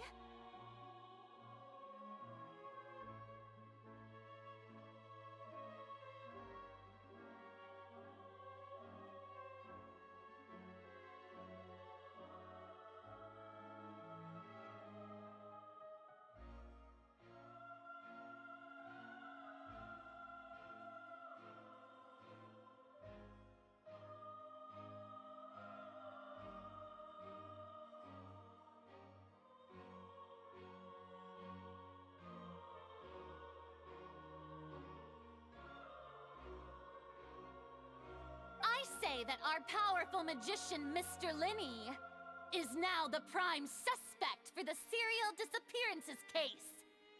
Huh? Why me? This whole thing was an accident.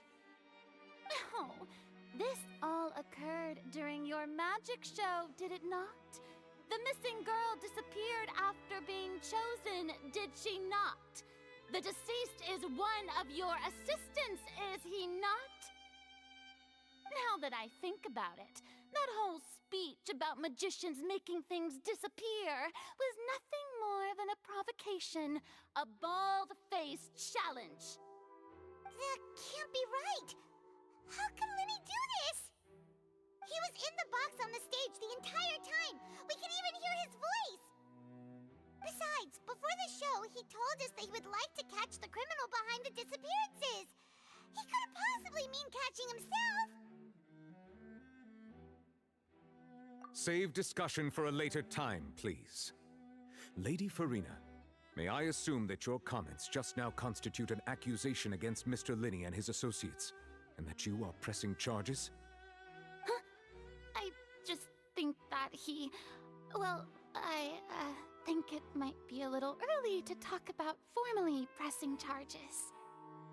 But what Lady Farina said just now makes perfect sense. Looks like she's gonna personally deliver justice. A kidnapping and murder carried out under the cover of a magic show. Lady Farina said it all. I mean, of course, my dear people. But what excites me even more than the obvious truth before our eyes is the opponent I'll be facing.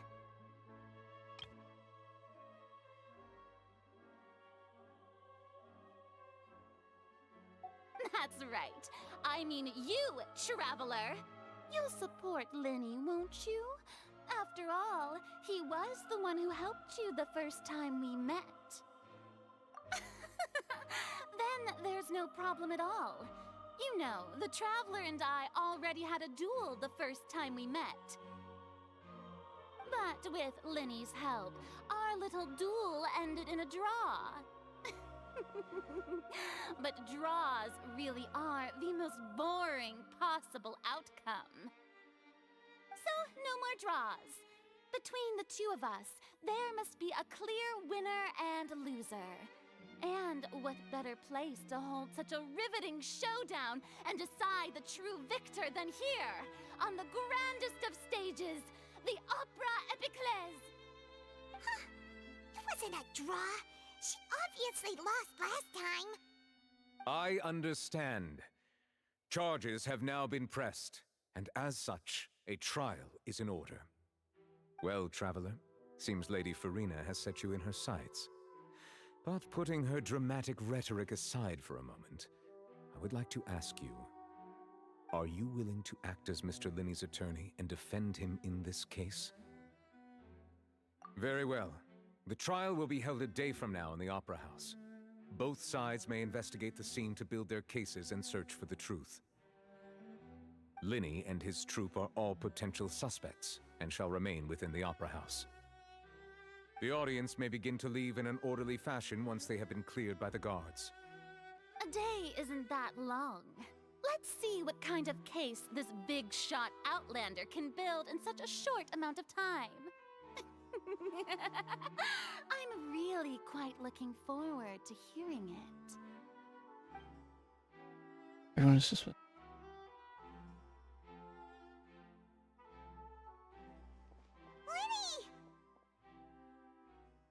Sorry about everything that happened just now. Were you frightened? Of course! Who wouldn't be scared after witnessing an accident like that? Yeah, I'm a little shaken up myself. How could this happen? And poor Cal. I know you already claimed that you would defend me, but now it's just us talking. Tell me, do you think I could possibly be the murderer? Good to hear. Thank you so much for trusting me. I'm sure everyone sees me as the biggest suspect at this point. But if you ask me, the whole thing is mysteries layered upon mysteries, such that all that's left is confusion. I don't know whether what happened there on the stage was purely an accident or not, and I don't know why poor Cal was in the box. As for how that girl chosen from the audience could suddenly disappear, I'm afraid I don't have any answers either. If someone tampered with my performance, then we need to figure out what they did. Even a skilled and knowledgeable magician like myself couldn't pull all that off in just 1 minute.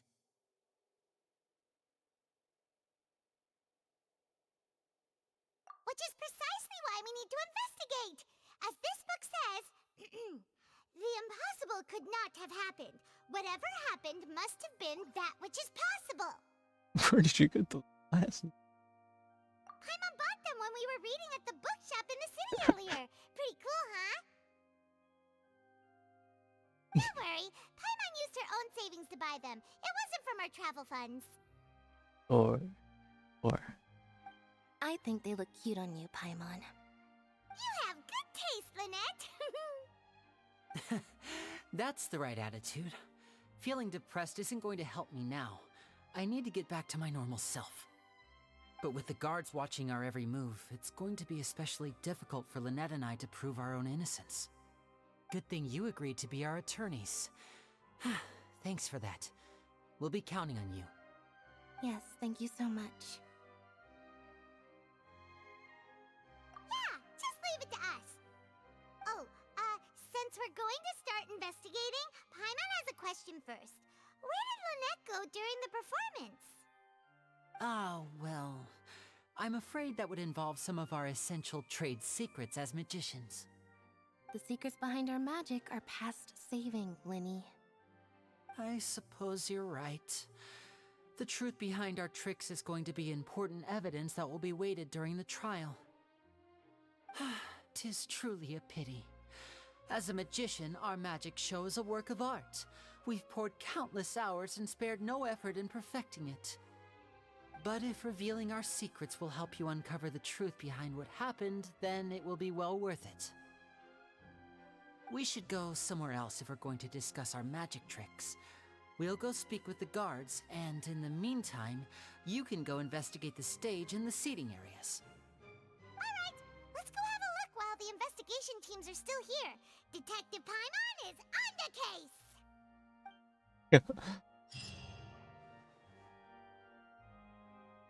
Hello, officer. How's the investigation going? Ah, I see. You must be the traveler that Lady Farina mentioned. Listen, I'll be perfectly honest with you. I'd avoid getting mixed up in this whirlpool of a mess if I were you. Huh? What do you mean? Come with me and you'll see. The deceased is one of Linny's assistants named Cal. Even though he hadn't joined the troupe long, he was hardworking and everyone generally liked him. The assistants are usually in charge of setting up and inspecting the props, as well as assisting with the show and keeping the crowd engaged. As you probably saw when you were in the audience, the water tank suddenly fell, and smashed the box with Cowl inside it.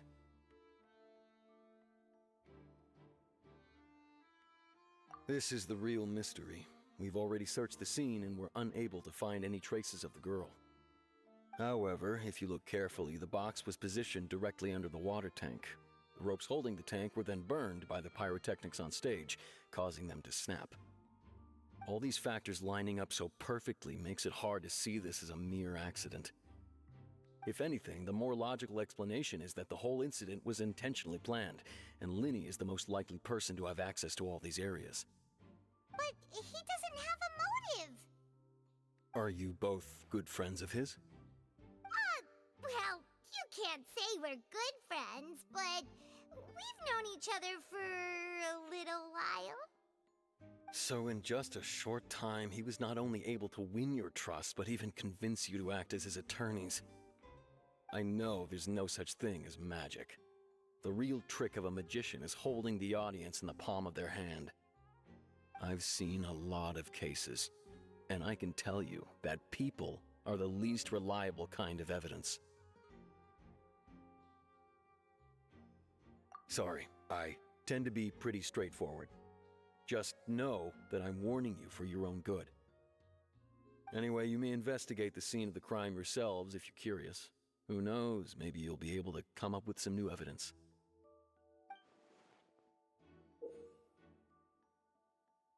Case record. Case really. Check yet discovered. Who's in the case record? Okay, use the perception skill. Can be a yes. Round yourself. Guards investigation. Investigation from the guards.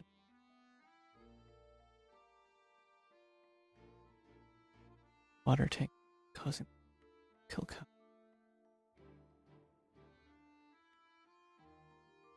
Commit a all in there.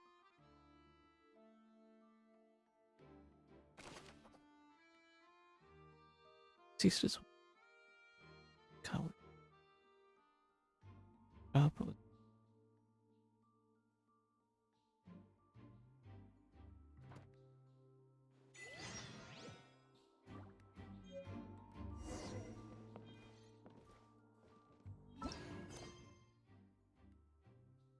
method.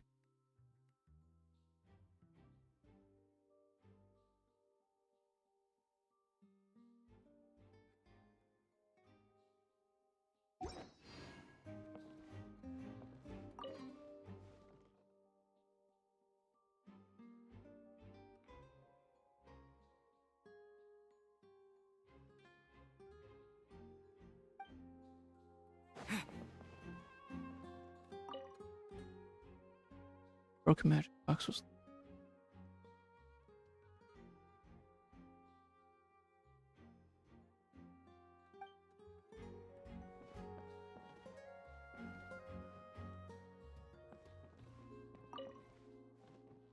Go ahead, have a look around. In the end, we're both after the truth.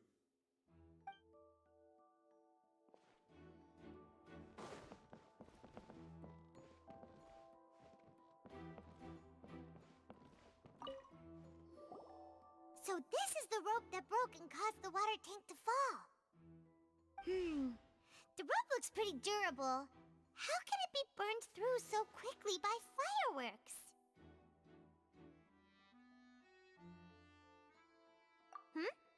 Why are you suddenly so serious, Traveler?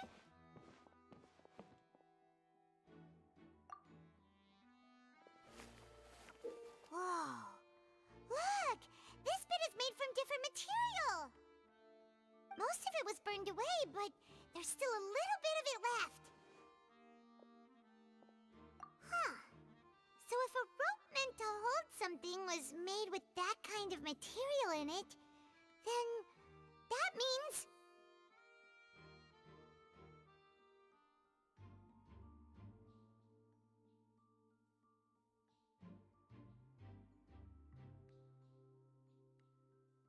Wait!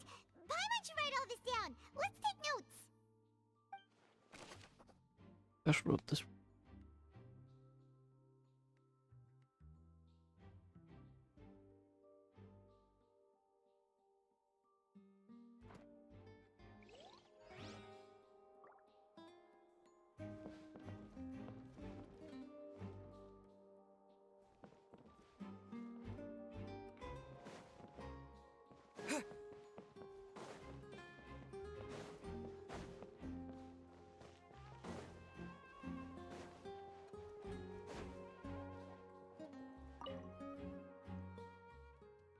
Worry about.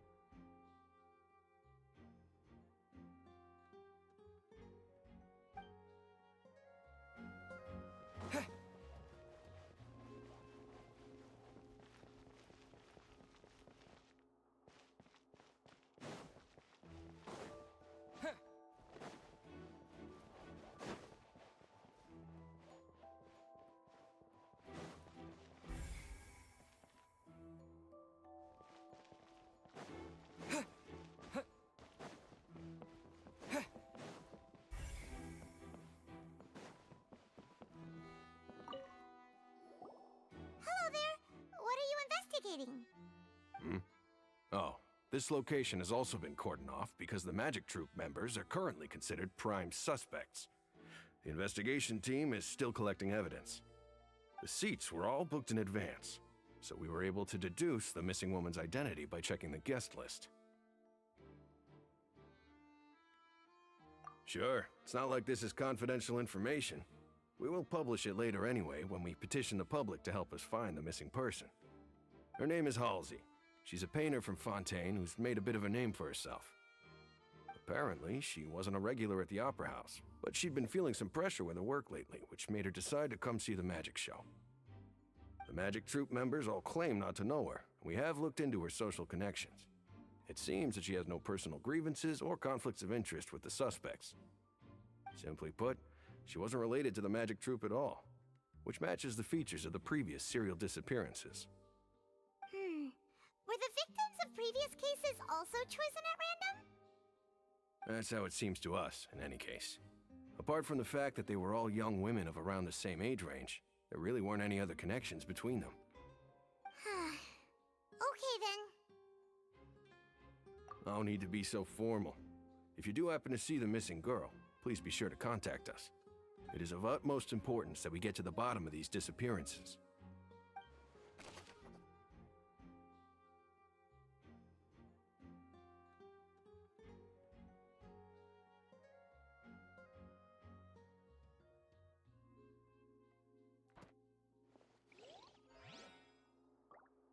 If you do encounter Ms. Halsey, please contact the guards immediately.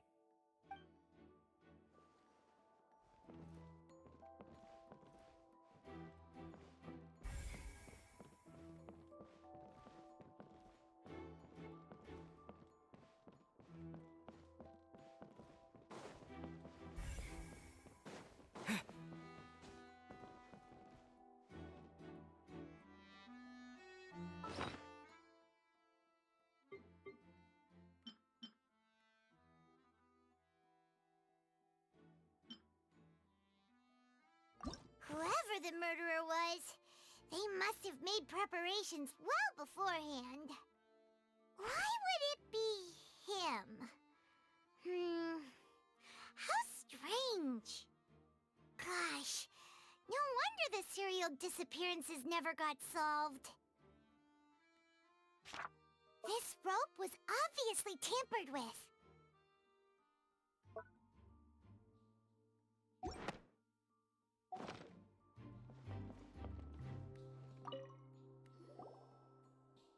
The investigation team has some new findings.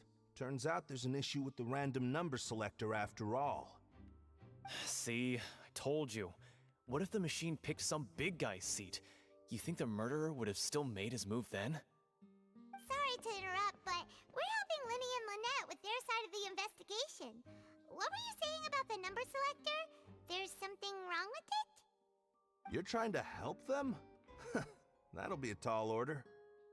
Linny used the machine to pick a random member of the audience during his performance, right? The lucky girl that later disappeared. Well, We thought there might be a serious problem with the machine, so we had it taken away for further inspection. It turns out that the seat number it picked wasn't random at all. The machine picks that same number every time. I'm sure you already know that you have to make a reservation in advance to get a seat, regardless of whether it's a trial or some performance. In other words, Linny knew who would be sitting where from the very beginning. That much checks out. Linny reserved our seats for us too. Bet you see why I was saying it'd be tough to make a case for Linny. Even though it's bad for Linny's case, Paimon had better write it down.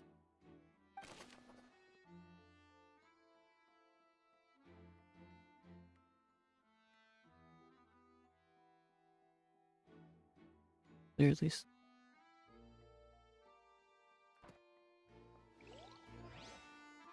Lenny. I'm on Tapper.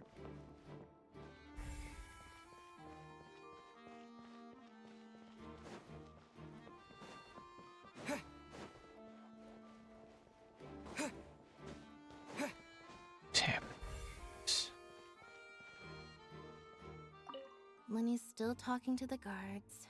It seems he'll have a lot of explaining to do. I think someone will be assigned to monitor us later, but that's alright. Lenny's still talking to the guard. I think someone... Lenny's still talking to the guard. I think someone...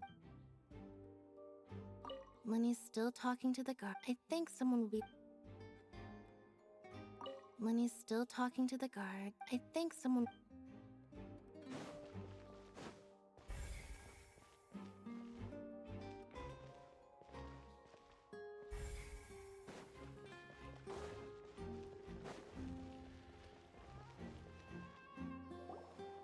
Hey, you!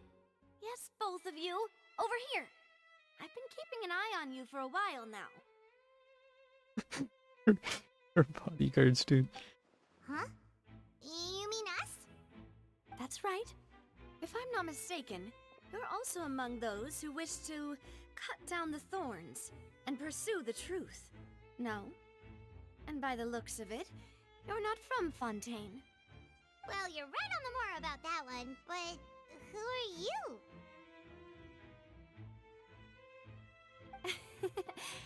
Have you never heard of the Spina di Rosula?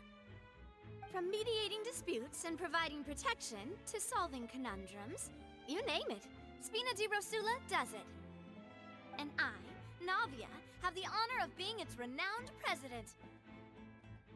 Though those who play by our rules call me boss. I'm Silver, her attendant. Pleased to meet you. And I'm Melus. Demoiselle's various daily needs and affairs are under my purview. Over Melus. Huh? Boss? Demoiselle? What gives with the names? Well, I am the second generation president. Melus and the others are still used to my previous title. My apologies, Demoiselle. Should you prefer, boss, I will endeavor to use that instead. No, no need. You don't have to call me boss. Just Navia is fine. Okay, if you say so. Not that we're members of Spina di Rosula anyway. All merely trifling details. Never mind. Now, back to the situation at hand. That's right. I've always kept an eye on the serial disappearance cases. My interest stems from a matter back from my father's time. Judging from the look of things, I find Linny an unlikely mastermind. Really? We think so too! That's why we're looking for clues now. But how did you come to that conclusion? Intuition, naturally. My unparalleled intuition. Farina sure was quick to point the finger at Linny without any decisive evidence whatsoever, wasn't she? But that's not uncommon for her. If you remember, the Justice had to interrupt her and ask if she was pressing charges just to keep her from getting carried away. Anyway, a trial begins the moment someone levels charges. And, of course, there was no way Farina was going to back down in that situation. Sounds more like you just don't trust the Hydro Archon. Well, what's your opinion? I must admit that she can be interesting at times, but liking her doesn't mean that I'll blindly agree with her. All right, I've answered your question. Now, it's time you answer mine.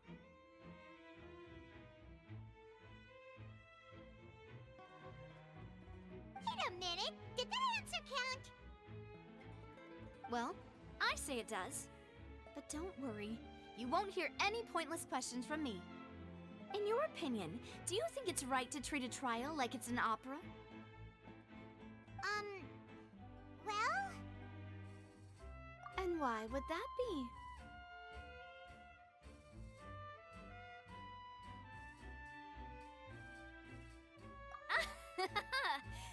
See, Silver and Maloose? I told you they'd be different. Most astute of you, demoiselle. I too think that the traveler's response was most excellent. No matter how wonderful the script or how fervent the audience's expectations may be, the trials that go on stage here must be based in fact. And if that can be done, boss, then... All right, that's quite enough, Maloose. Anyway, I like your answer. You passed with flying colors. Now, I need to make some preparations, following which our joint investigation shall commence. You two shall be my assistants. Wait! Since when did we become assistants? Oh, well, I can be the assistant, sure. Or your companion, if you like. I'm really not that fussy. That's more like it. Wait, Paimon.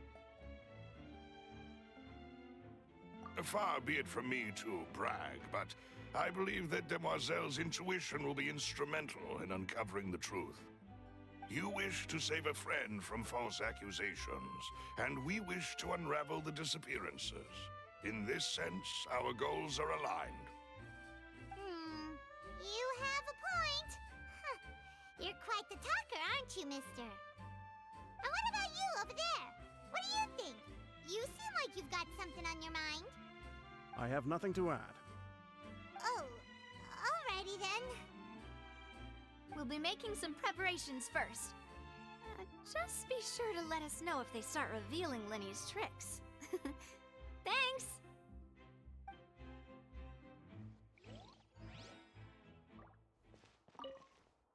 Speaking of that, I think magic shows would be very popular in Poisson. I can see that. Maybe I should try to learn some magic. If I could make things disappear, cleaning my room would be a cinch. You need not worry about such things, demoiselle. That falls under my duties. Oh, right.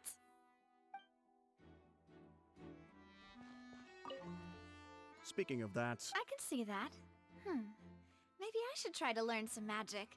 You need not worry about such things. Oh.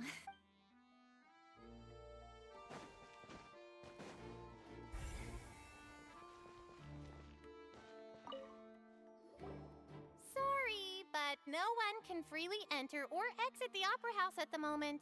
If you wish to leave, you must register your identity with us first. No, we're not leaving. We're representing Linny and Lynette as attorneys, so we're investigating the case. Were you always guarding this entrance? Yes. After the Chief Justice gave the order, everyone coming in or out must undergo a strict inspection. So, the missing girl couldn't have left from here. At least, not from that point on. I doubt there was much opportunity then, either. How can you be so sure, Well, because I was in charge of security near the entrance at that time. I couldn't see Linny's performance from here, which was quite a shame. Just my luck. But still, I did not abandon my post, and I stayed put no matter how loud the applause was. If someone had so much as even approached the door, I would have noticed it, let alone if they had tried to leave. We Melazines are good at that sort of thing, you know. So, it's safe to say the girl couldn't have left through here. Alright, thank you for your help. This'll be useful info.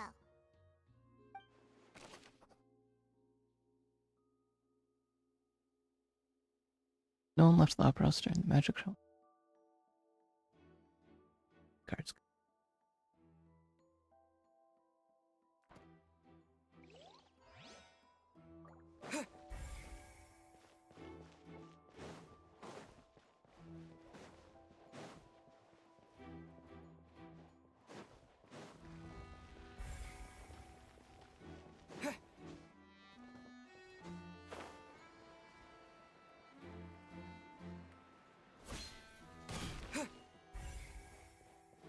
Isildur. I see that you're investigating the area. Well, it just so happens that I'm interested too. If you find any new and interesting leads, be sure to share them with me, alright? We don't have too many thoughts yet. Then why don't I tell you my hypothesis first? The way I see it. And I'll start it with that loud thud. The thud? Oh, you mean the sound that happened during the countdown? Yes, exactly. It wasn't terribly loud, but I suspect that most people heard it. It's just that everyone was awaiting the results of Linny's trick with bated breath, so no one paid it much mind. But now that the incident has happened, the thud has become an important clue. That makes sense. So, what do you make of it? I'm of the opinion that it may have been the sound of Linny's accomplice, Lynette perhaps, jumping atop the water tank or something like that. And when the pyrotechnics went off, she cut the rope, sending the water tank crashing down. But wasn't the noise we heard too loud for that? Perhaps the balance wasn't right, leading to a particularly rough landing. Oh, that's true. I suppose I must reconsider. That does remind Paimon, though. What was with that sound?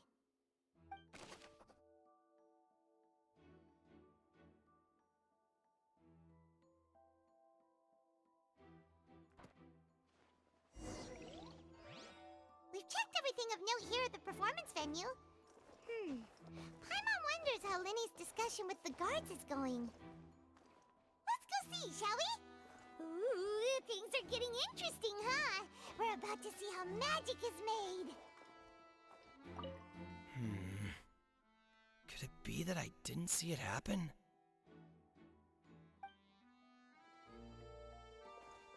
Time to go.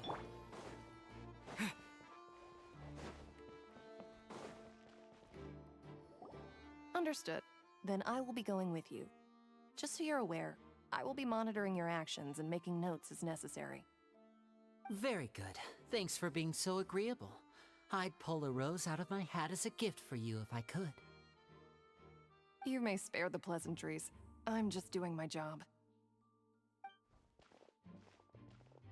You've arrived. Who's this? Me? I'm Spina di Rosula's guardian angel. If you've got a problem, I've got the firepower. Sorry, I got a little carried away there. Call me Navia. I'm a partner of theirs, and will be helping investigate this whole situation.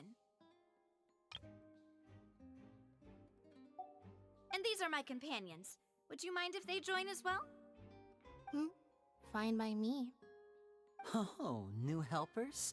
I would be most grateful. Well, let's just say we're tagging along. It's not every day you get to see the secrets behind magic performed on such a large scale. I appreciate your kind interest. Come with me. We'll be heading below stage.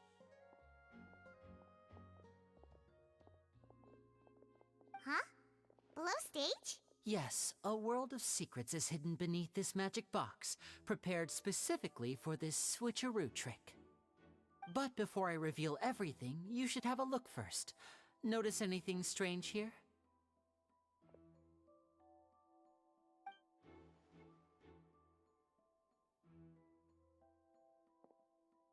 I'm not trying to be dramatic. Remembering the details of a trick will help you understand the methods used to perform it more easily. Huh. balloons and other decorations here? Where did all that go? Ah, good eye. That said, you're still far from discovering the answer. The back?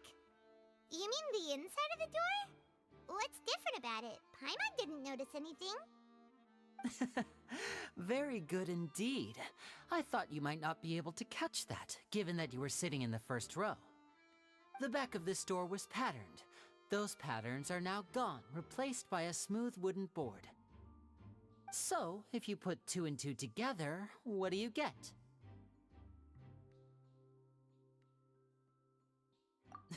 Yeah. Exactly. All right, let's go. I'll tell you how it works as we head down.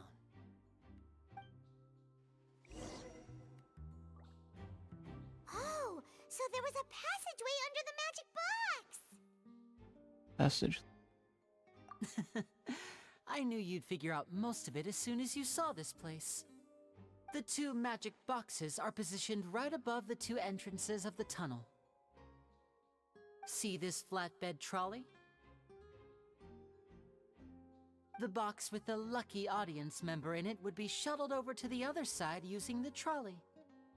This trolley can raise and lower and even rotate, ensuring that the box will face in the right direction. I see. So that's the purpose of the box inside another box. Precisely. The inner box would descend after the audience member was put inside and be moved along the trolley, all while the outer box would remain on stage as if nothing had ever changed. So that's how you did it! Once the box was lowered, the trolley would store some energy through this device here, with which it would complete the rest of the steps.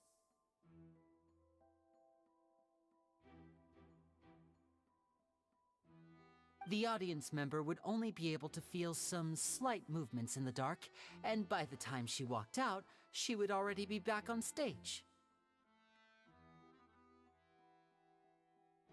Right! You were talking that whole time, and you even came out for a moment near the end! Ah, yes. A phonograph operated by Lynette was used to achieve that effect. My assistant and I had already scripted our conversation beforehand. When the countdown began, I had already gone to the opposite box via a tunnel using that ladder. And what about Lynette? Where was she? I was in the mezzanine space in the back of the box. Oh, interesting! That's how we were able to coordinate Linny's lines with the assistant. And, by the way, I was the one who walked out of the box at the end. I mean, we are twins. All it takes is a change of clothes and no one can tell who's who. And that's my favorite part of this trick. Only Lynette and I can perform it. So that's how it all worked! Wow! Every detail you revealed was more amazing than the last! Lynette would briefly walk out of the box and then go back in, jumping into the tunnel and escaping before the box on the trolley could finish ascending. And then I walk out of the other box in the audience area, and the trick would be complete. The operative word here being would. But as you saw, Cal was in the box, not our audience member. She, on the other hand, mysteriously vanished. We really don't know how that happened. If not for that interlude, this would have been an astonishing trick. I probably never would have figured out how you pulled it off.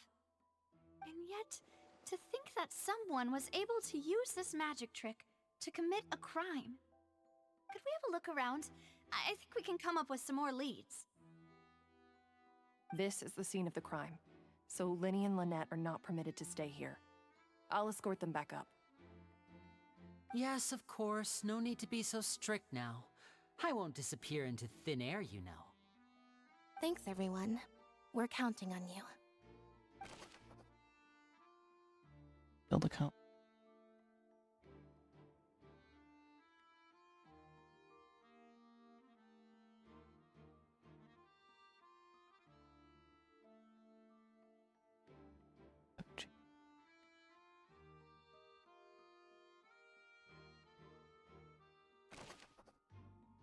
Page map.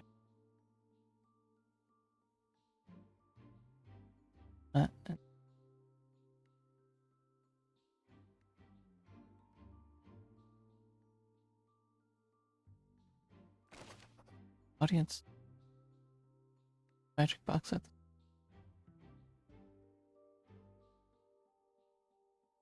Tunnel.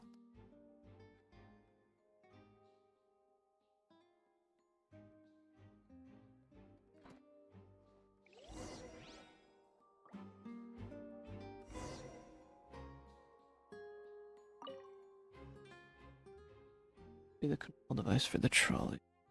Seems to be able to.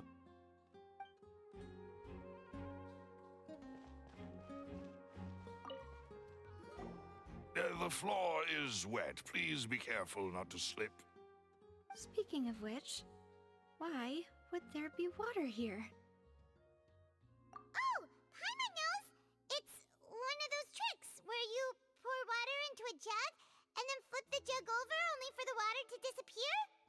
And here's a broken vase. Huh. Did the trolley knock it down while moving? That can't be. The trolley moves along tracks from start to finish. It couldn't have hit the vase at this distance. Let's note this down too and think about it later.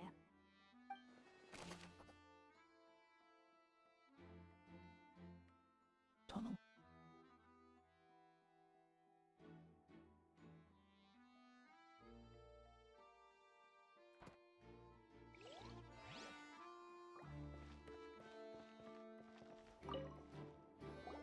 Oh, these are the clothes that the lady chosen from the audience was wearing, right?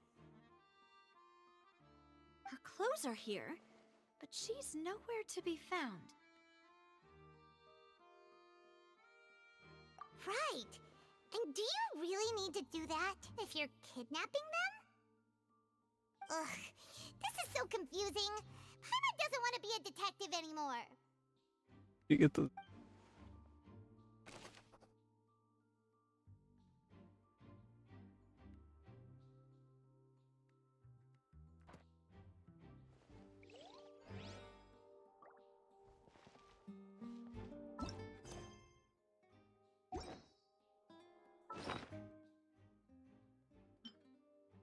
Whoever the murderer, people needed to register and reserve a seat for the show.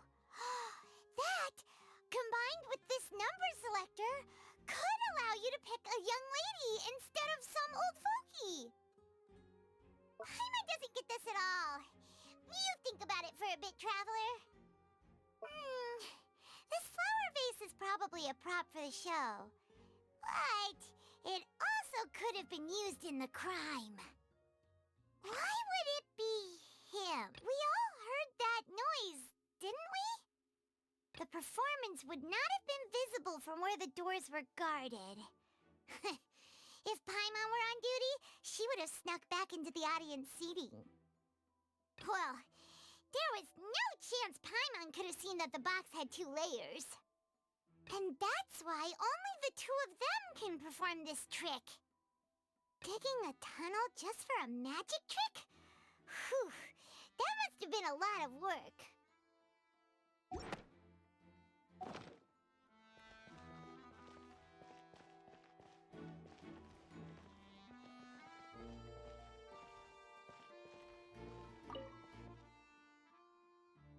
High precision is required to complete. Doesn't worse.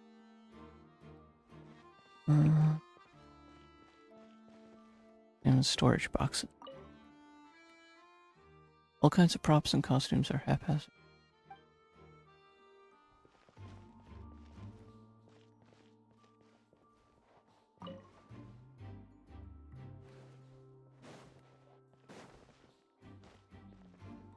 Trolley.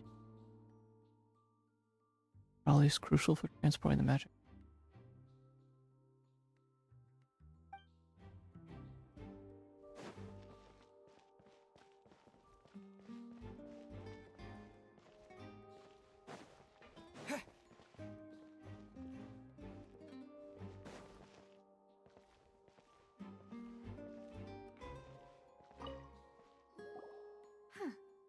What's this?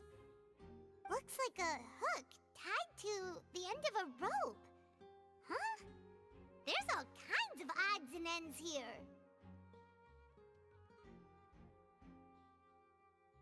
Perhaps it was a prop for a different trick. But why would it have been left here? Whatever it is, let's make a note of it first.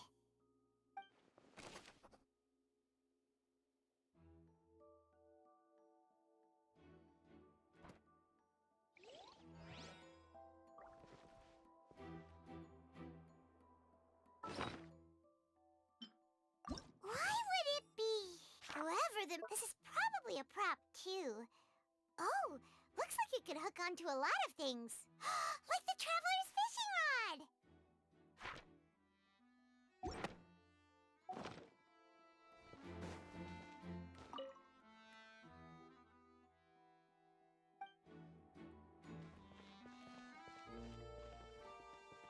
I mean,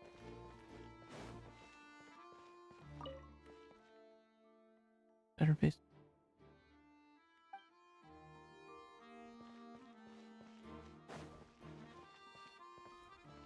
Got everything to.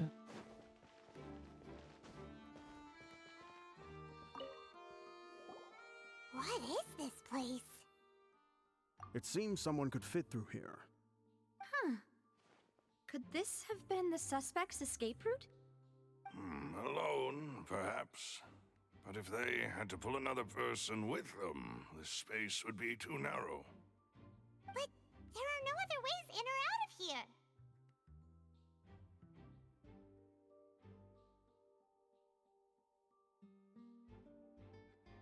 Oh, you're right! Let Paimon write that down.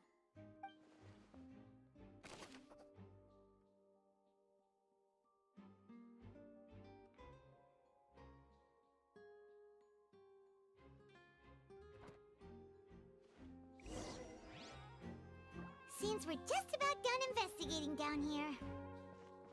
Yes. Let's head back up.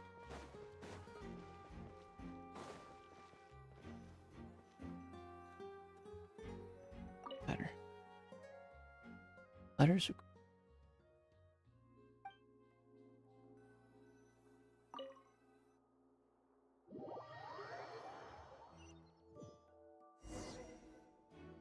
Well, we've ascertained the state of the crime scene. Let's find a place to sort out our findings once Malus returns. Seems to me that there are several things that don't add up here. Apologies for the wait, demoiselle. So, what did the guards say? Did the criminal escape through the vent?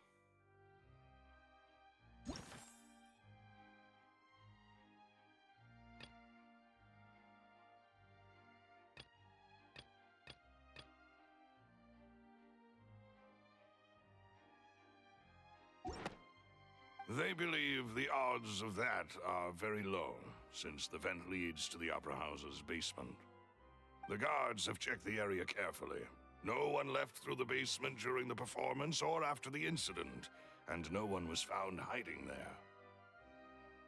So the tunnels become like a secret chamber then! You know, like the kind you usually see in novels! The plot thickens. Halsey's disappearance and Cowell's death are both quite inexplicable. No wonder Farina was so confident in her accusation. All the current evidence points toward Linny and Lynette. In other words, the charges are very likely to be upheld unless we make some considerable progress. Charges and then trial. So if the charges are upheld, they'll announce a sentence? That's right. This is how a trial goes in the Opera House. During the proceedings, the Chief Justice and the Oratrice will hear statements from both sides. That's right. This is how indemnitium is produced. The statements from both sides, the defenses from attorneys, witness testimonies, and even the audience's emotions will all be projected on the Oratrice. To put it simply, it's as if the Oratrice has its own will, and is a judge in its own right. This also precludes any kind of favoritism on the part of the Chief Justice. And not that this has ever happened anyway. Once both sides have finished speaking, the Chief Justice will make his final decision. This, too, will be used by the Oratrice as a reference. Then, finally, the Oratrice will be consulted by officials. The result it returns is the will of justice itself.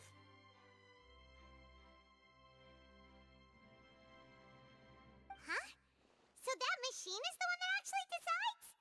Paimon thought Neverlet called the shots.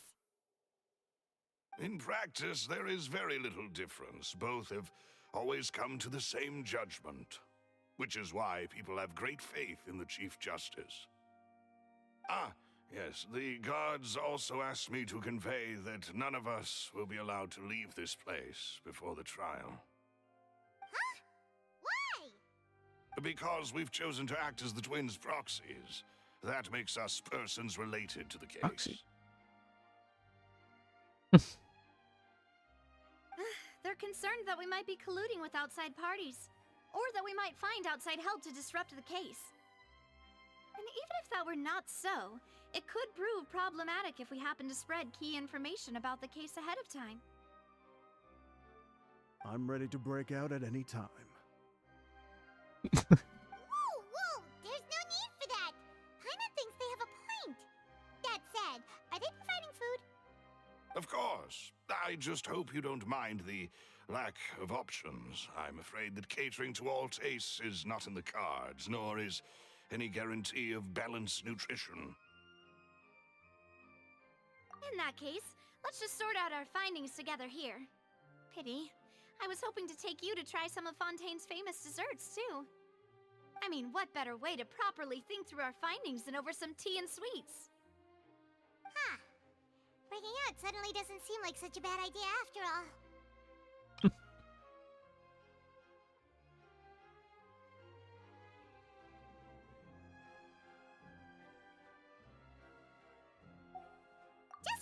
Just kidding! Paimon will still do her best, even if there are no snacks. Paimon, do What it. do you mean, no snacks? Of course we'll have snacks. If we cannot buy some, then we'll simply make some. Huh? Here? But how? Understood, Demoiselle. Everyone, please come with me.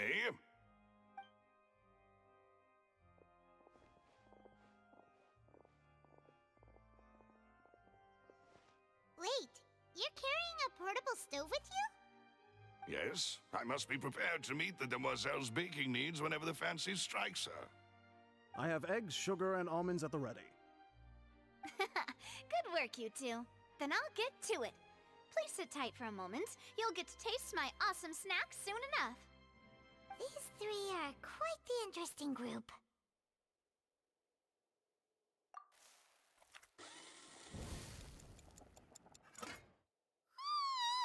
And Paimon thought it smelled good while it was still in the oven. Oh, it's even better now. Paimon can't stop drooling. I'm hungry. From the way you had these two guys carrying all that stuff around, Paimon thought you'd have them do more during the baking process. But you ended up doing the entire thing by yourself. Beating the egg whites, grinding almonds, everything. I was applauding. And I was giving encouraging smiles. Paimon was just thinking. Aren't you worried about getting your fancy dress dirty beating egg whites and baking like this? Well, I don't think it's carved in stone anywhere that fancy ladies can only read books, sip tea, ride horses, and play the piano. I just really enjoy making snacks. Don't underestimate beating judge. egg whites, by the way. It's a real arm workout. You also need to beat them to just the right consistency, or your macarons will crack. Anyway, give these a try, fresh out of the oven. There's 3 for each of us. Is a geo girl. Wouldn't take much out. Only 3? Well, eating too many sweet treats might send all that sugar to your head. You wouldn't be able to think clearly about the case on a sugar rush, would you? Tea is ready to be served as well. This is Demoiselle's favorite, strong black tea with a floral fragrance that clears the mind and lifts the spirit. Thank you. Take a break. No need for concern. I'm merely doing as I should.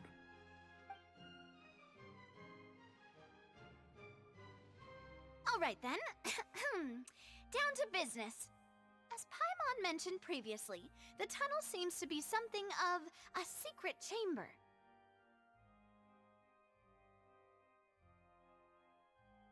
What are they doing? However, we can assume that Linny and Lynette were not alone within it. Some criminal also occupied its sealed confines. The magician twins could have committed the crimes, of course, but they lack any logical motive. Exactly! Why would they do such a thing right when everyone was watching?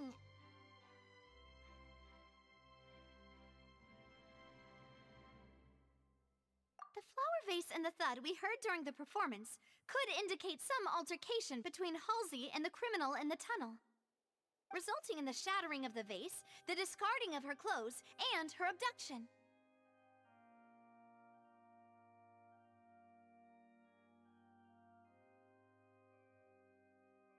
Perhaps the criminal thought that since she was chosen from the crowd, she would be too easy to identify if she was still wearing the same clothes. Paimon thinks that makes sense, but the real trouble is... True. None of the clues we found thus far support the existence of this third person. But the only people left to consider are both technically victims, whether it's the missing girl, Halsey, or poor Cowl. Huh. Could Halsey have secretly made modifications to the magic props in order to murder Cowl before making her escape? Oh, I have no. That's right. And even if she had tampered with the setup, she would need to understand the entire trick to pull it off. One to hold. Nor does she have any motive. The guard said that she has never had any dealings with the magic troop's members. Were we not thorough enough in our search? From the sound of things, this is turning into an impossible case. Your macarons are amazing though, Navia. They smell great! They're nice and crisp and super sweet! They are my specialty after all. And I see you've already had 5 of them. What? 5? Oh, that can't be right. Paimon only counted 3, honest! Please don't worry about it. At my age, a few less sweets might actually be a good thing. No. Being greedy is one thing, but Paimon knows how to count. Besides, Paimon knows that if she ate too many, then others wouldn't have enough. That's fine. Wait, even you don't believe Paimon? How could you? If Paimon ate those 2 extra macarons, then may they turn into stone in her stomach! All right, we get it. Well, I suppose one of us might have gotten too engrossed in our chat and eaten them by mistake. No big deal. Malus, set up the stove again, if you would. Huh? What are you doing? Making sure everyone gets 3 macarons, of course. Exactly. We don't want to trouble you. As you wish, demoiselle. And I have the egg, sugar, and almonds. Well, this really is your hobby, huh? Happy to second round bake. Well, that's it for snack time. I'm going to have another look around the area. I don't know what we're looking for yet, but we've still got some time. As attorneys, I suggest the 2 of you think the case over again.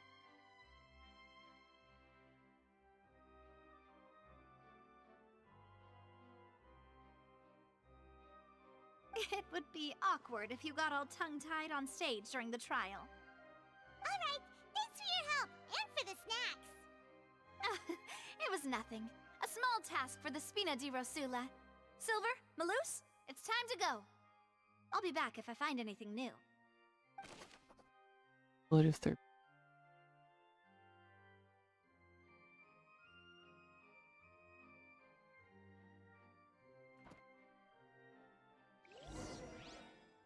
Alright, it's time to put our heads together. We've got to get our defense ready for the trial. Oh, it's probably gonna be a long and difficult case. There's no point in worrying about that now. We just need to prepare. Here, take Paimon's notes. They should help you review the situation. Why would it be hit? There was no third person. And Paimon didn't eat more than 3 macarons either.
Back up.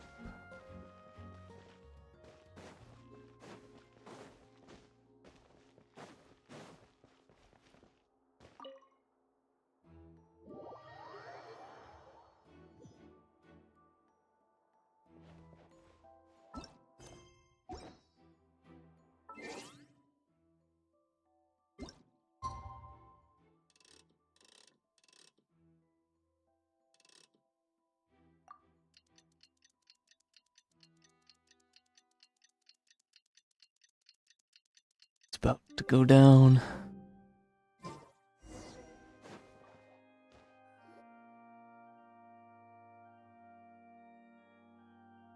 do we do? The whole situation is so confusing. Do some Good plan. Impossible things don't just happen. We'll get to the truth one way or another. Just relax. Even if everyone else suspects Lenny and Lynette, at least we will be supporting them from the stands. Besides, I doubt Farina understands any more about what happened than we do. Thanks, Navia. Well, we'll be going then. Besides, I doubt Farina understands any more about what happened than we do. Best of luck to you.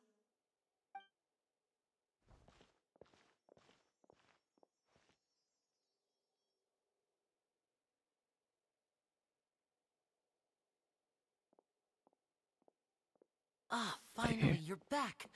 Well, how did your investigation go? To be honest, you might be disappointed. No. We're already very grateful that you were willing to help.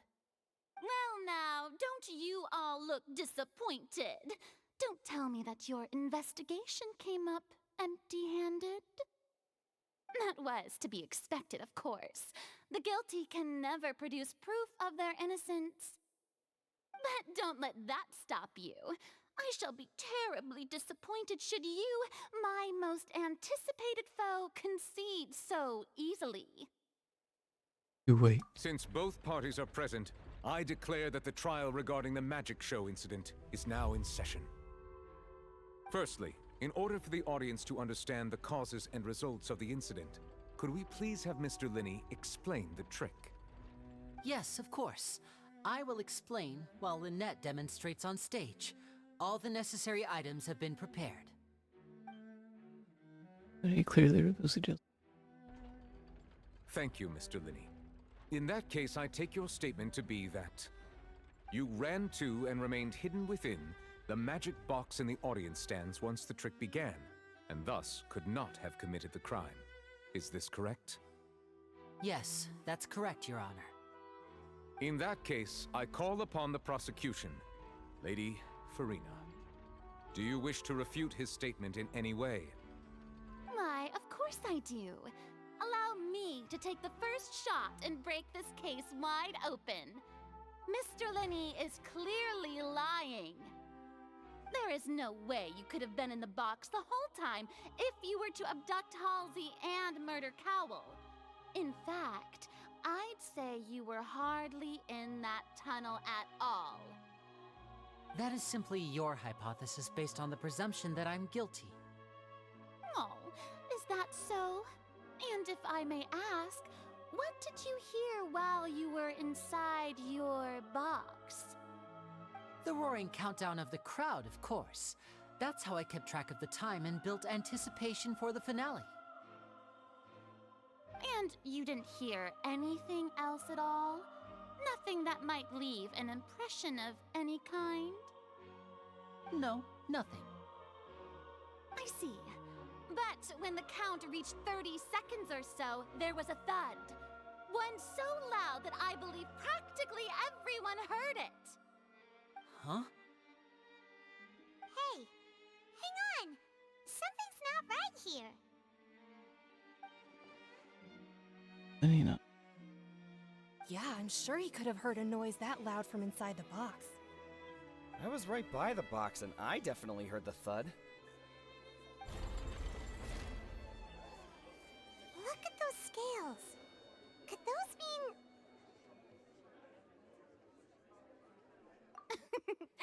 Well then, ladies and gentlemen, allow me to use the words of the magician himself.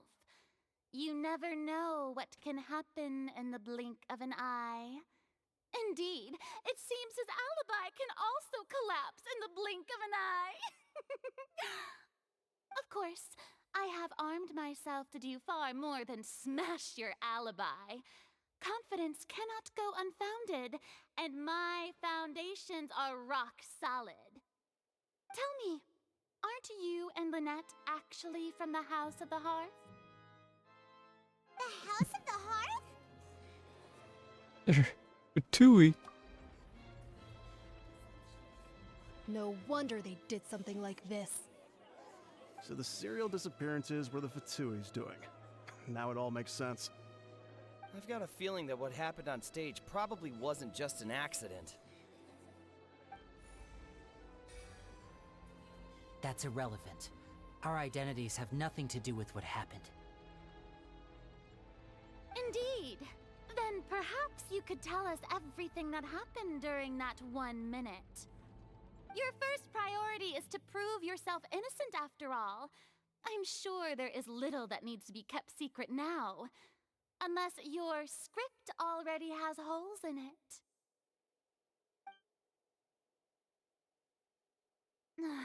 The Outlander is speechless. My, oh my, don't they look flabbergasted? Now comes the infighting and discord, I suppose. This was almost too easy. Good thing I made all those preparations. Seems the all-nighter I pulled last night is really paying off. Hey, Linny, why didn't you tell us this before? Order! Order! Mr. Linney, allow me to re-establish the facts. Lady Farina has raised 2 points. Order in the court. First, when the thud was heard in the Opera House, you were neither in the box nor the tunnel. Second, you and Ms. Lynette are both members of the House of the Hearth. Are these claims true?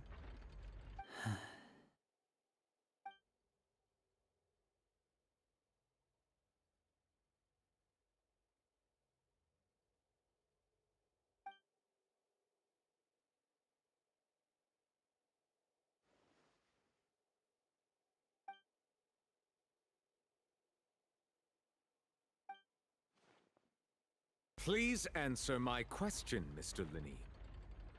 I'm sorry. Yes, they're true, Your Honor. I knew it! Well, that's it. We might as well move on to the sentencing already. What should we do now? Permission. Granted.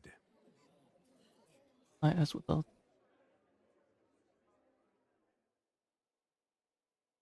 In that case, what is your request? Just a brief. Is that really necessary? They're already as good as guilty. The defendant deceived their own attorneys. What is there left to discuss? Order! Order, I say! Your request is reasonable, and we shall adjourn. This trial will reconvene in 1 hour. So you would stick to Mr. Linney's defense even after knowing what you do now? You certainly have more professionalism than I thought. In that case, my dear audience, let's allow the joy of victory to steep for a little while longer.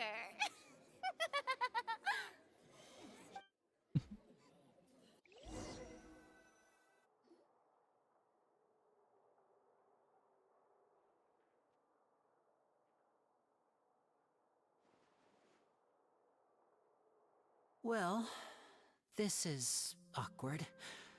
I didn't think the Hydro Archon would dig all that up. I'm sorry, Traveler and Paimon. Yeah, sorry. Paimon doesn't know where to start. We trusted you two. We based our entire reasoning on the assumption that you weren't bad guys. Not to set the wrong tone or anything, but Paimon's really mad! I'm very sorry. I know you're angry, and reasonably so, but please, let me explain. I know you've clashed with the Fatui several times before. I wouldn't be surprised if just hearing the word is enough to make you upset. But our organization is very, very large, and the Harbingers have very different personalities and goals. Right now, we want to save people. As many as we can. That's right. I'm sure we're on the same page when it comes to this nation and the disaster that its people might face. I knew if it weren't for our respective identities, we could become good friends. That's why I didn't wish to flat out lie to you, but chose to hide some details instead. The truth is very important, but being completely transparent about everything would see us spending more effort than we need to. Right. So, you be the judge. Heck, if I were you, I fear that I'd even struggle to trust me at this point. You met a Fatus who works as a magician, a trickster by trade. All by coincidence, too. But still, I'm asking you to trust me. I am no criminal. At least, not in this case. Sorry. Please forgive us. Well, you both say that, but... Blame the other shiver. Where did you? Right. Let's hear your answer first, and no lies now! Of course. I'll answer any question you ask. We've been trying to find out how the Oratrice operates. We want to know why it has a consciousness. Why can it deliver sentences accurately? During our investigations, we learned that the machine's core is beneath it. From that moment on, Lynette and I have been designing this box swap trick, with the objective of getting close to the core. Is that why you needed a whole minute? That's right. In truth, the audience would take about 75 seconds to count down from 60, while I would only need 15 to get to the opposite box. So, after jumping into the tunnel, I accessed the Opera House basement via the vent, and went to investigate the room in which the core is stored. That air vent was created during the construction of the tunnel specifically to execute this step. Well, nothing. As soon as I reached that room and was about to investigate, I heard someone's voice. Which should have been impossible, of course. I was quite certain that I was the only one in the room. That voice seemed to recognize me and tried to speak to me. I chose to err on the side of caution and retreated the way I came. On the way back, I saw the broken vase and the clothes on the ground, but the countdown was almost finished, so there wasn't time to give it any thought. After that, the homicide occurred just as you saw. Well, that explains why you didn't hear the thud. Because of that prophecy I told you about, of course. We must know all we can about this nation's secrets in order to deal with that prophesized crisis. That's the only way we can save everyone. So, there you have it. The whole truth. I swear, I didn't hide anything from you this time. It was never my wish to proceed under this cloud of mistrust either. But like I said earlier, you can be the judge. If you want to leave because you don't trust the Fatui, there's nothing I can do to stop you. Well, Traveler, you decide. Paimon will follow your lead however you choose.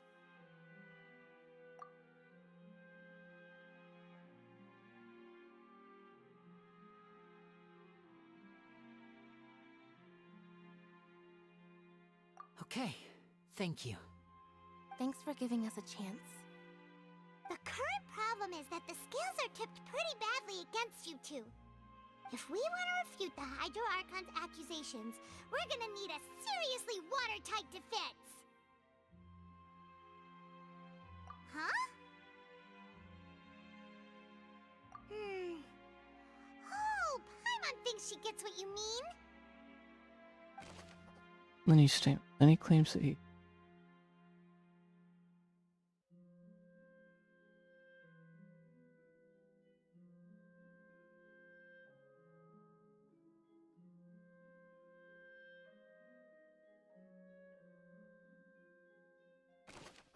Voice in the... Then he claims to have heard him.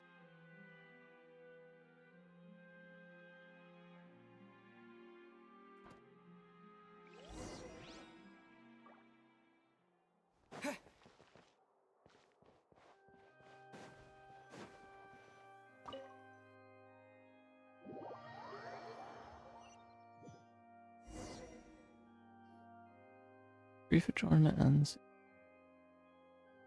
Both parties have returned to their positions. Let us continue the trial.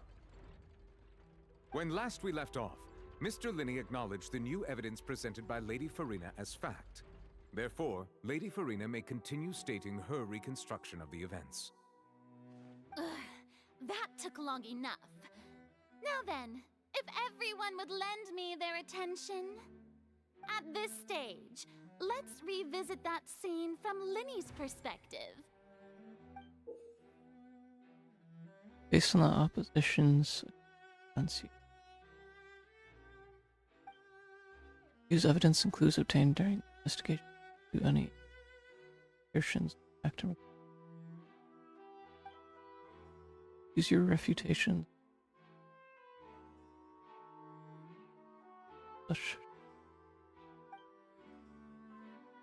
When you find and refute.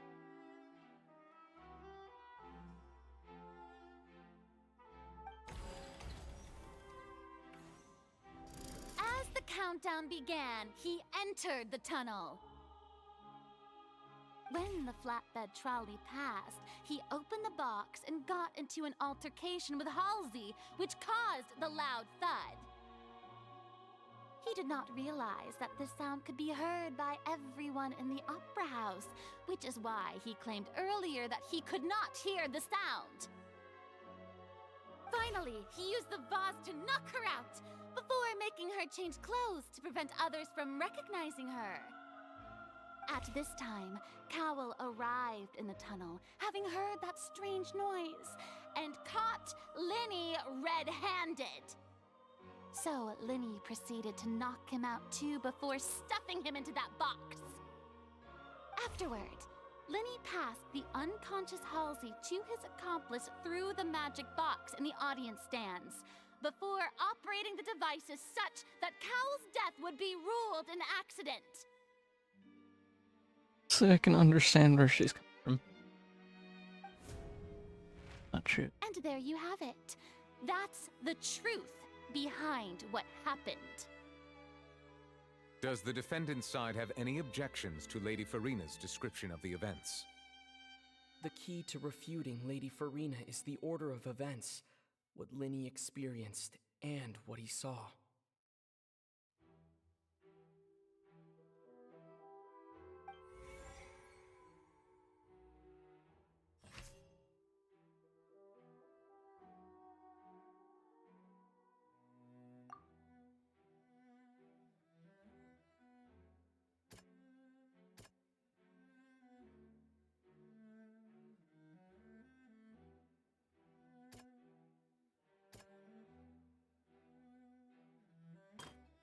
Lenny attacked.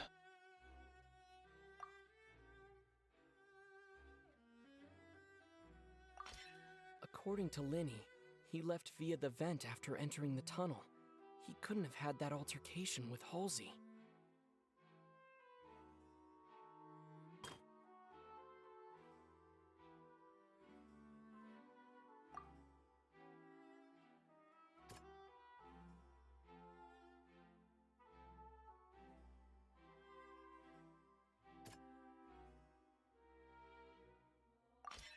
Linny went to the room that contains the Oratrice's core. This is the actual truth.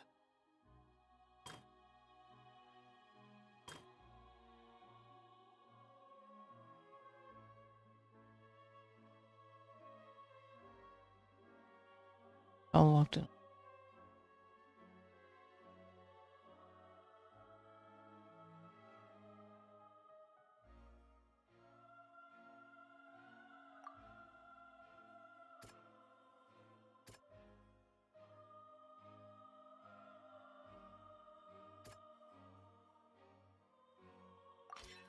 Lenny did not take part in the underground altercation.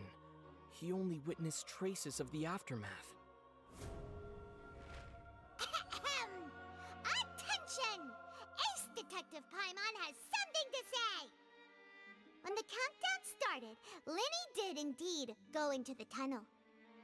But he immediately used a vent to access the Opera House basement, which is where the underground core of the Oratrice is stored.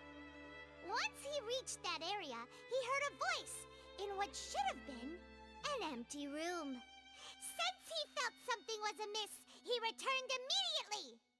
The crime scene had already developed by the time he reached the tunnel again, and in order to complete the magic trick, he did not remain there for any length of time. Finally, he reached the surface, and that was when the accident happened from his point of view. Therefore, he's innocent!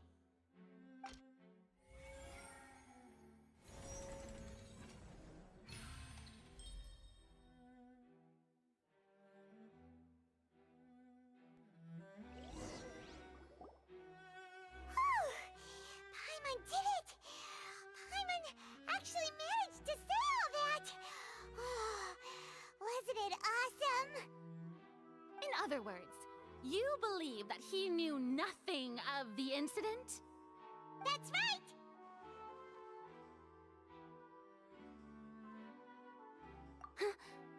My reasoning? On stage equip.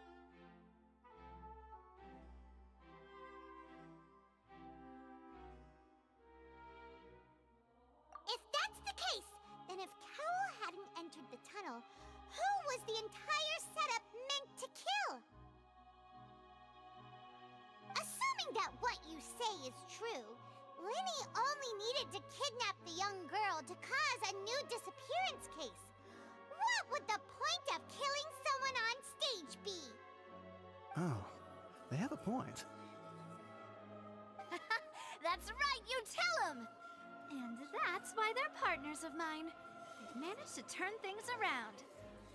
Oh, well, your denial is very strident, I'll give you that.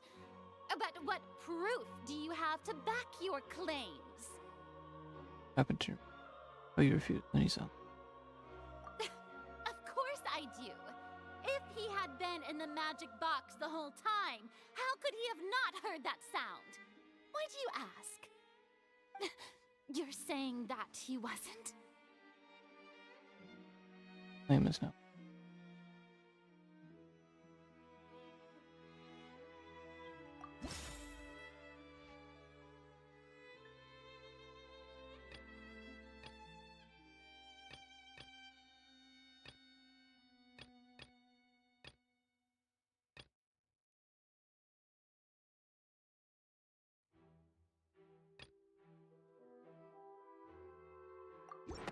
That's right! Linny wasn't in the box or in the tunnel. That's why he didn't hear anything strange during the performance. This means that when the crime happened, Linny had already entered the basement via the vent. The to disprove his alibi has now become the best proof! How do you like that? Well played. To think you'd use such logic.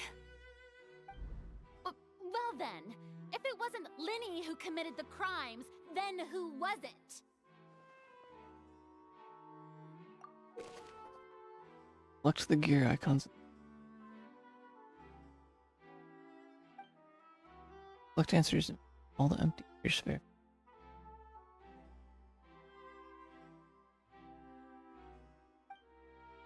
Let's see if answered.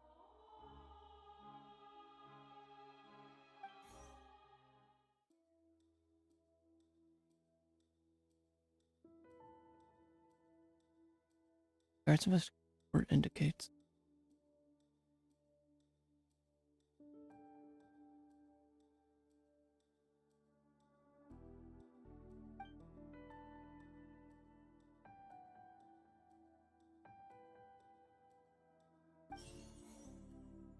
Magic tree.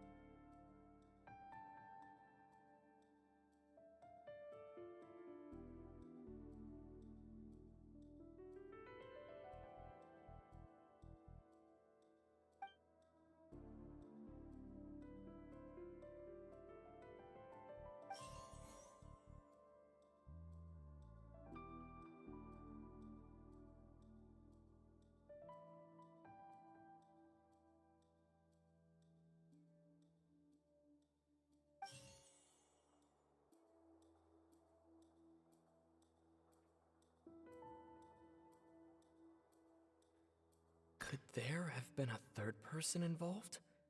Is that really a possibility? Halsey is the missing person and an ordinary audience member. Or did she have her own scheme all along? The deceased's name is Cowell, Linny's assistant. He would have been able to tamper with the equipment.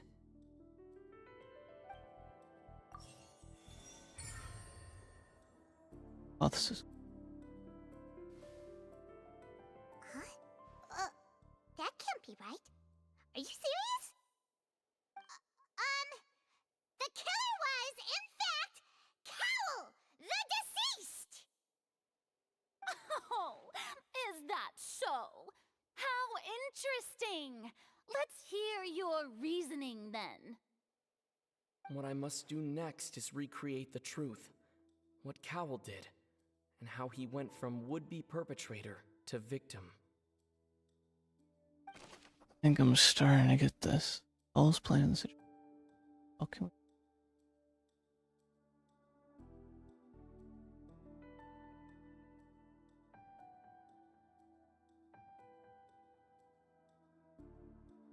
Linny was not in the tunnel at that moment, which gave our criminal ample time.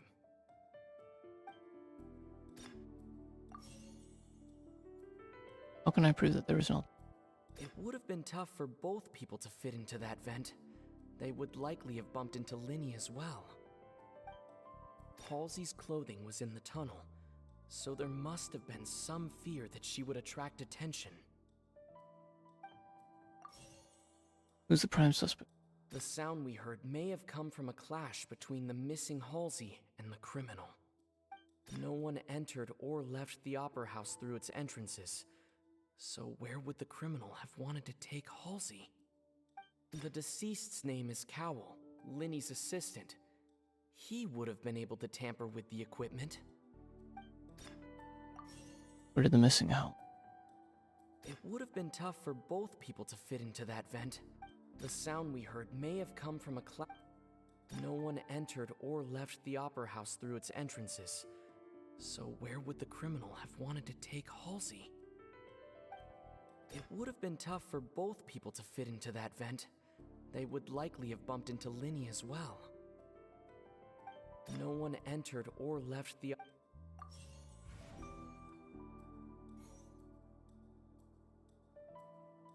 Can I prove there's an alter? It would have been tough for both people to fit into that vent. The sound we heard may have come from a clash.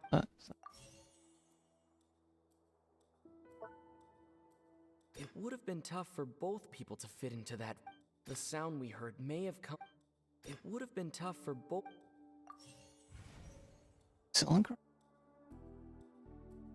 Halsey's clothing was in That was the one I did. Where did you go? But how does that?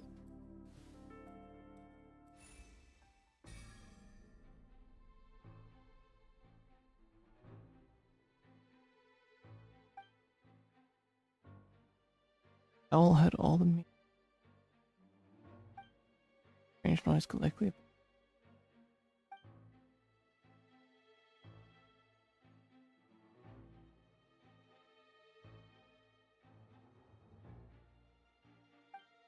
But according to Christ's testimony,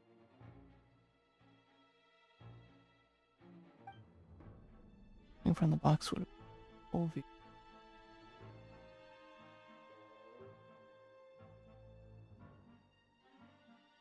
What's wrong, Traveler? Are you still having trouble figuring things out?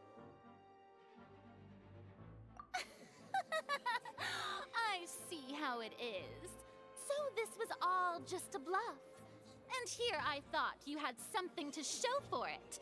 But it seems you're still far from the truth. Look, since we're at a dead end, why not consider a different track?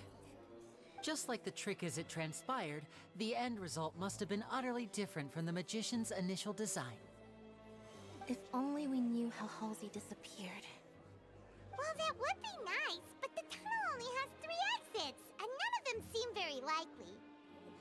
And it's not like this is a magic trick where you can just make a real live person disappear. You know, like you did from that water tank, Lynette.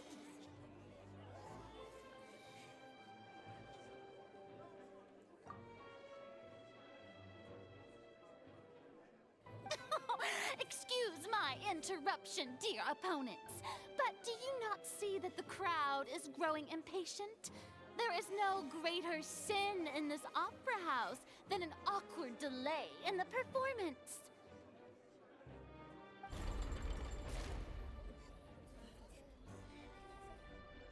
If the defense is unable to make further effective arguments, we will move on to the next stage of the trial. Hold on a second. Linny was not in the tunnel at that moment, which gave our criminal ample time.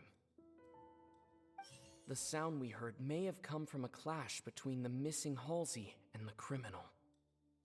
The deceased's name is Cowell, Linny's assistant. He would have been able to tamper with the equipment. No one entered or left the opera house. The vase was not broken by chance. It was used to cover important evidence. The water. Sure.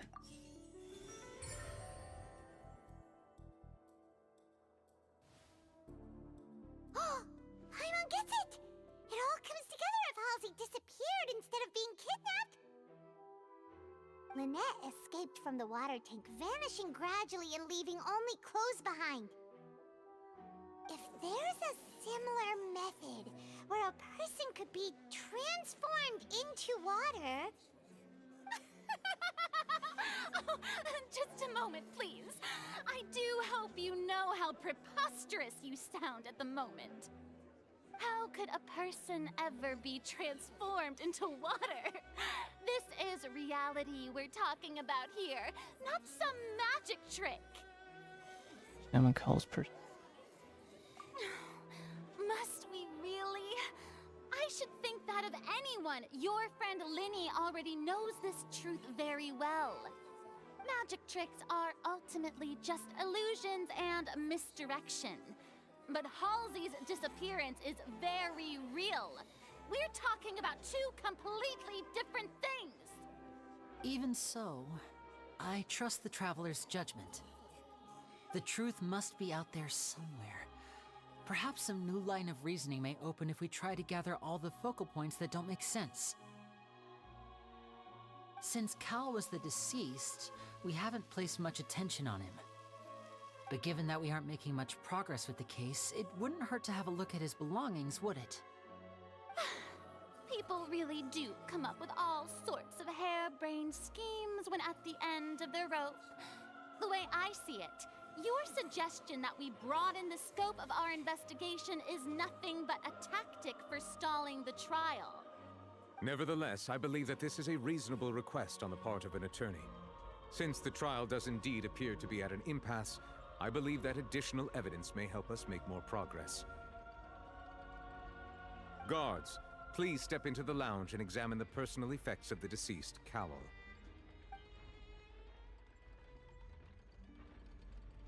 We are still examining the items, but we have already made critical progress that we feel must be shared with everyone post-haste. We discovered several test tubes of fluid within Cowell's baggage, each labeled separately. The notebook in his backpack claims that these fluids are water from the primordial sea. The primordial sea? The note's contents also indicate that Cowell belonged to an organization that sells illegal drugs and that he had an accomplice. The notebook has many entries concerning safe usage of these fluids, in which the keyword dissolve appears many times. One of these tubes was labeled Opera Epiclese, along with yesterday's date. It is empty. The notes also state that these dissolution properties work exclusively on people from Fontaine. It's likely that Halsey was chosen as some sort of test subject. As such, we believe that the defense's hypothesis is, in fact, supported by sufficient evidence. You've got to be kidding! People dissolving into water? Could something so ridiculous actually be true? Wait a moment. This reminds me of a certain prophecy, but it's just a coincidence, isn't it? Huh. If people can become water, does that mean that the water tank's real use was as a means to hide water stains? And if Cowell was targeting that girl... Wait just a minute. Could that mean... You two, with me, quick! Demoiselle, wait! What about your partners? Let's go. Just trust me. Order! Order! It is undeniable that further examination of the deceased's personal effects has yielded some surprising results, but we cannot yet verify the veracity of these clues. Still, let us assume that these clues are indeed authentic, albeit with the understanding that Ms. Halsey has yet to be found. Guards, please continue examining the items along these lines. Mr. Linney, it appears your hypothesis is supported by the evidence, so please continue speaking. Of course. Thank you, Your Honor. If we uphold this hypothesis, I believe that many of this case's seemingly unrelated clues can be connected together. Right! Like the metal hook! That one didn't make sense at all. Let's think about this. Cowell's methods must have something to do with that water from the primordial sea.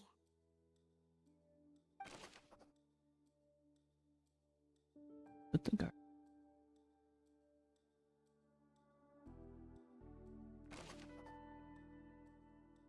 Who's the prime? The deceased's name is Cowell. What item did the culprit use to control the timing? Now it seems like the hook rope was not meant for another magic trick, but was instead some form of triggering mechanism. That's attached their rope on the... What item did the culprit use? The water from the primordial sea should already have been prepped before Halsey entered the magic box. Did the culprit use?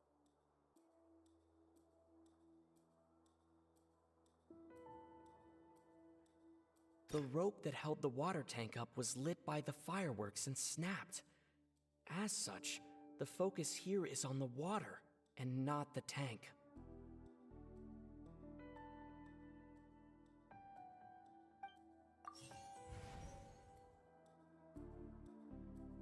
I remember there was something else within the inner layer of that box. Lynette was in the magic box on stage the entire time. Did she have something to do with this? I remember there was...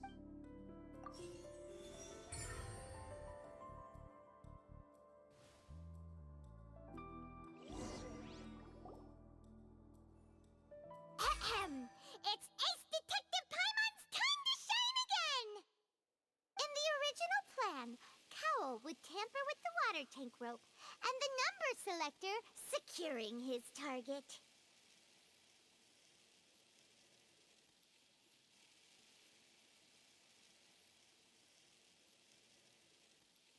When the magic box containing Halsey was lowered, the metal hook would retract gradually and pierce the balloon at the top of the box.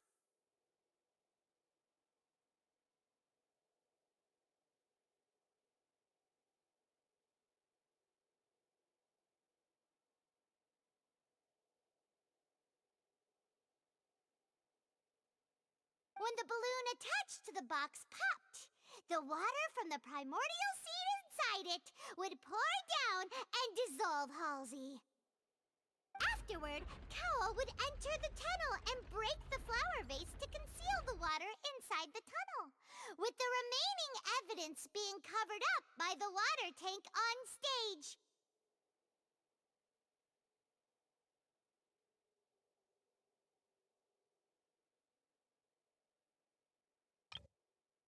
Afterward, Cowl would enter the tunnel and break the flower vase to conceal the water inside the tunnel, with the remaining evidence being covered up by the water tank on stage.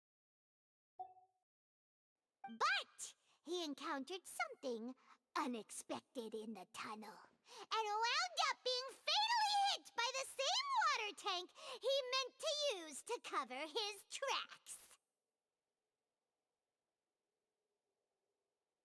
Huh. That does make sense. That actually links together a lot of the more confusing pieces of evidence.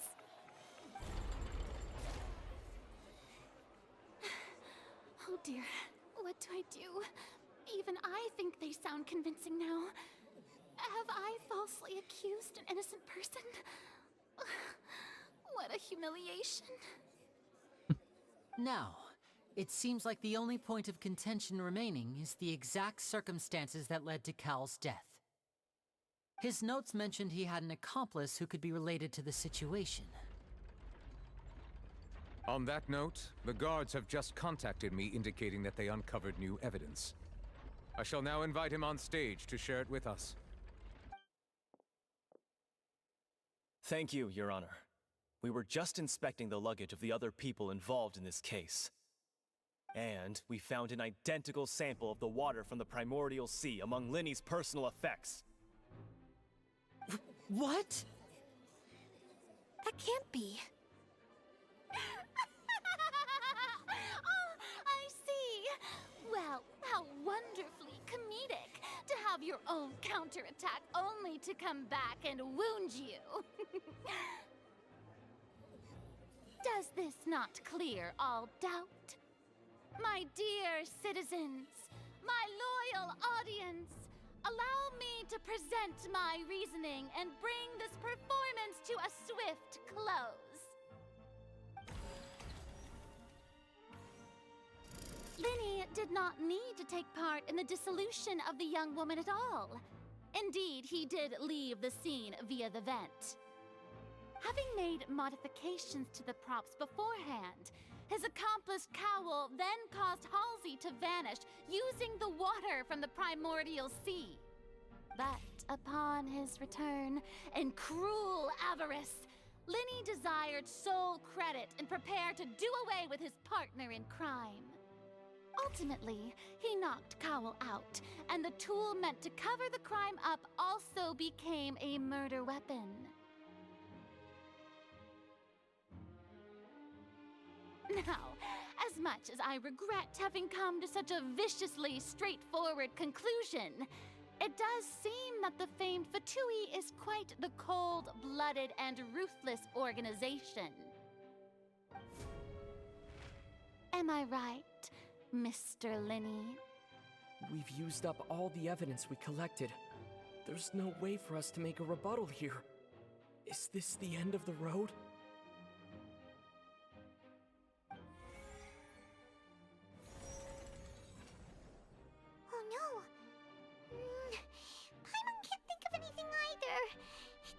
like there's any way around this. Seems using the water as new evidence was too good a move. Why did this have to happen now? I think we've all seen enough now, and we have ample witnesses to my flawless reasoning. I believe this is indeed the finale. Now then, my good, noble Chief Justice, should we not, in your view, move... Excuse me, everyone, but I must interject. Navi to the rescue. Miss, I must ask you not to shout, and to respect the ongoing legal proceedings. Oh, come on. Don't be hasty. I have a good reason for interrupting, you know. Now, would anyone here like to take a little break from all this debate and see a little magic? I'll show you an amazing trick. One that can bring a young woman who has disappeared back in the flesh, right before your very eyes. Please, do the honors, Mr. Linney, if you would be so kind. What in the world is she saying? No offense, miss, but miracles like that are beyond my scope as a magician. Come on now, don't be silly. Magic is all about misdirection, isn't it? It often conceals the truth while presenting a fascinating illusion. But once everyone believes the illusion, can't magic reveal the truth to them once again? And wouldn't such a trick be the most marvelous finale to today's performance? Come on, Linny and Lynette, give it another go. Don't worry, Spina di Rosula has made the necessary arrangements on your behalf. But, as the magic makers and stars of the show, I think I should leave the final performance to you. I understand.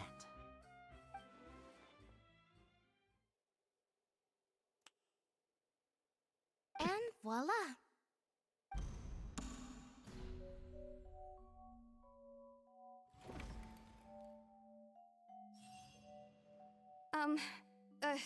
Sorry for the interruption.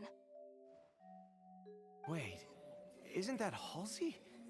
So the whole thing about people dissolving wasn't true after all? To be clear, I'm only here because this person told me that if I testified, the merit of doing so would lessen my sentence. I was hiding outside this room listening to the proceedings because I was afraid that I would be the one put on trial. I was just feeling happy that no one had noticed me, and then before I knew it, she caught me. That'll teach you to underestimate us three. Where should I begin? I'm sorry. I'm the one who killed Cowl. I admit it. What? Why? Firstly, my name isn't Halsey. It's Lillian, and I'm originally from Mondstadt. I heard that Linny's show was gonna be a real thriller, but I missed the chance to buy a ticket, so I stole one. That's how I make a living. I steal stuff here and there, and I'd never been caught before.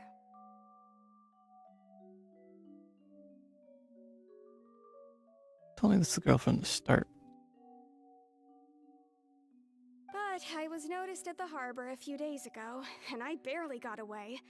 Lenny was the one who caught me in the act. It is! Bro, I didn't even realize. I should have caught that. Hey, no wonder you look familiar. So you were the thief! Liddy even mentioned that you were pretty skilled. Well, and I thought that would have been the end of it, but then the number selector chose me. He even mentioned the Fortress of Meripede. That's a prison, isn't it? So you can imagine how shocked I was. I thought he was onto me for sure. So I played along with the show while looking for an opening to flee, but then I got water poured on me for no reason, and then someone jumped into the tunnel to nab me. I wasn't going to take that lying down, so I knocked him out and stuffed him into the box. There was nowhere to run from there, though, so I had to change my clothes and hide in a box containing performance costumes. I slipped out after the first guard arrived at the scene and continued hiding inside the opera house. Can a person even hide in there?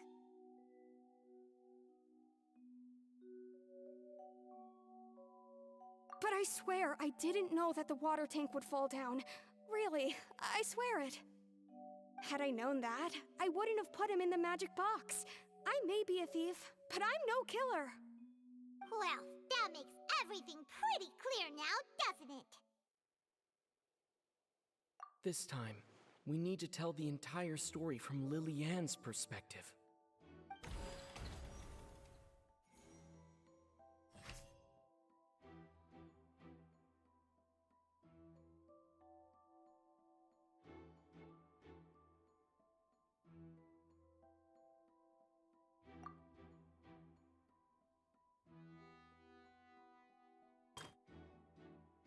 On the count.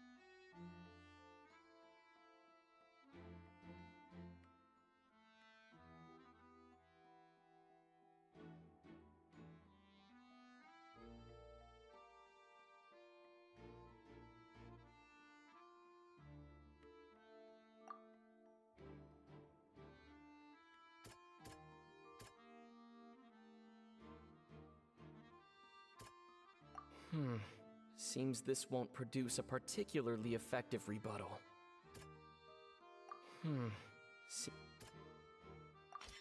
The strange sound wasn't from a fight.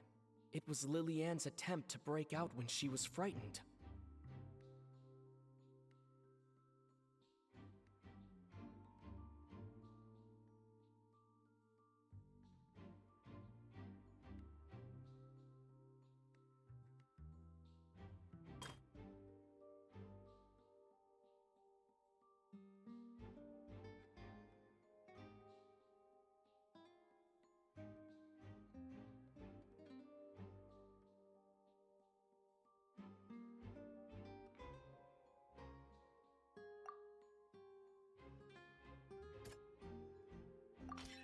The flower vase was not broken to cover anything up, but was smashed during the struggle between Lily-Ann and Cowell.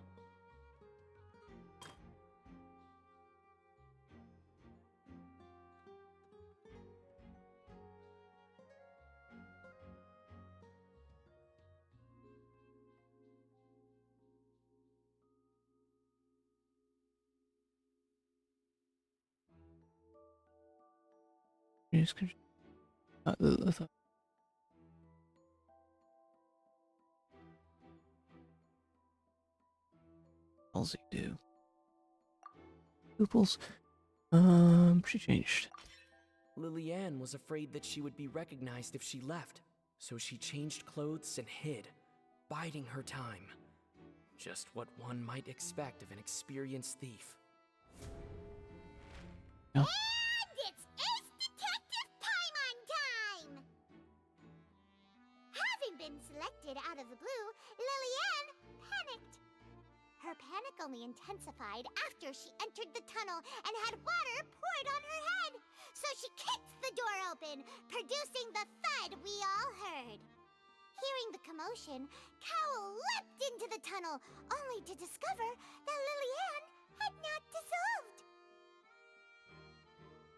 He did not know that Lily-Ann was not from Fontaine, but was a thief who made her way in by stealing a ticket. Mistakenly believing that the water from the primordial sea needed time to take effect, he tried to force Lily-Ann back into the box. The two broke the flower vase during the struggle, but Lily-Ann came out on top, knocking Cowell out and putting him in the box. With no way of escaping, she changed her clothes and hid in the costume trunk until the performance ended.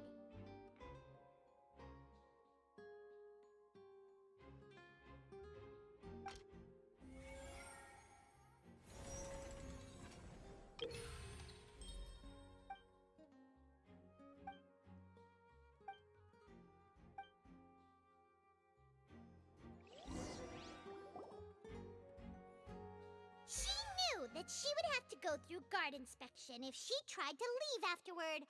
So, she has been trapped in the Opera House these last 2 days. She had already become desperately hungry by the time we were chatting over macarons.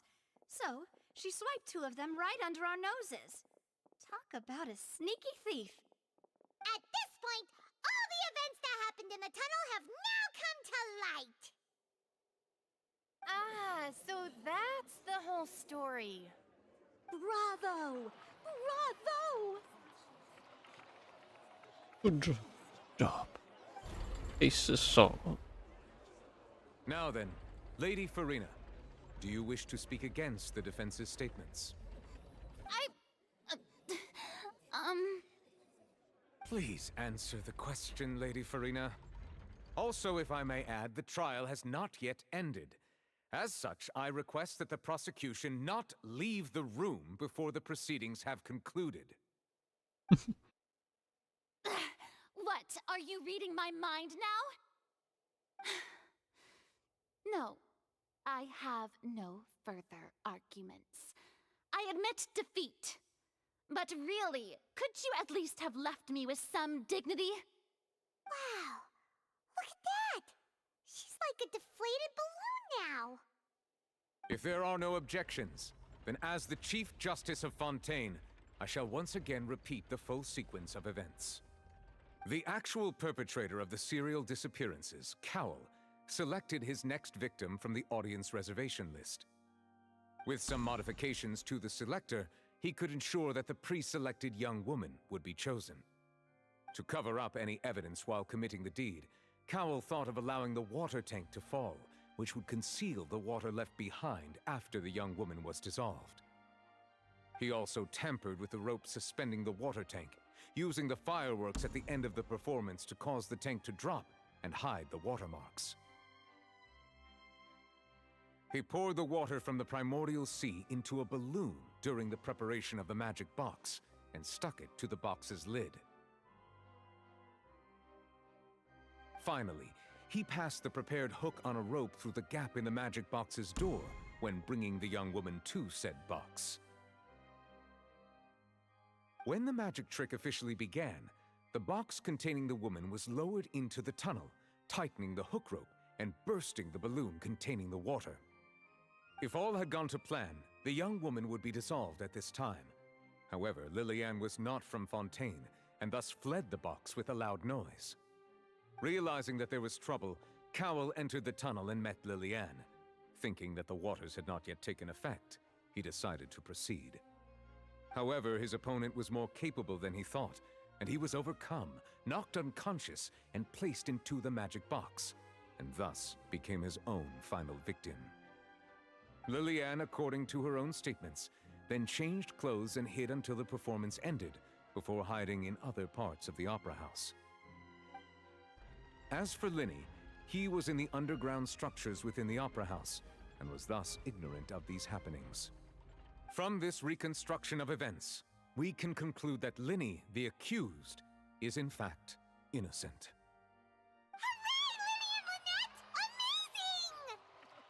While there is much in Linny and Lillian's conduct that should still be investigated separately, this case, at least, can be handed over to the Oratrice to make the final decision.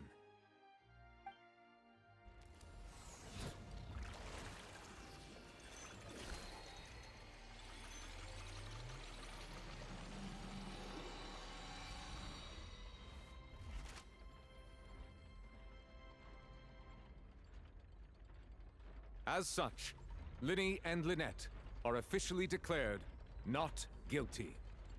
Not guilty.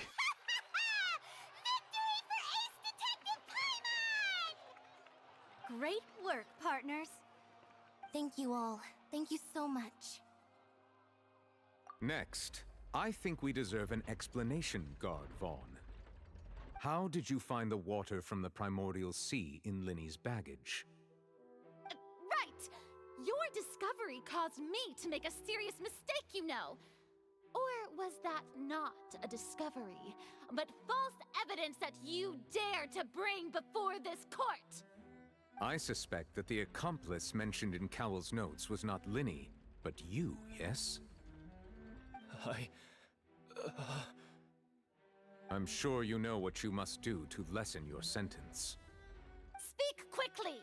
Unless you want to earn yourself a one-way ticket to Coupon Town. I was just following orders.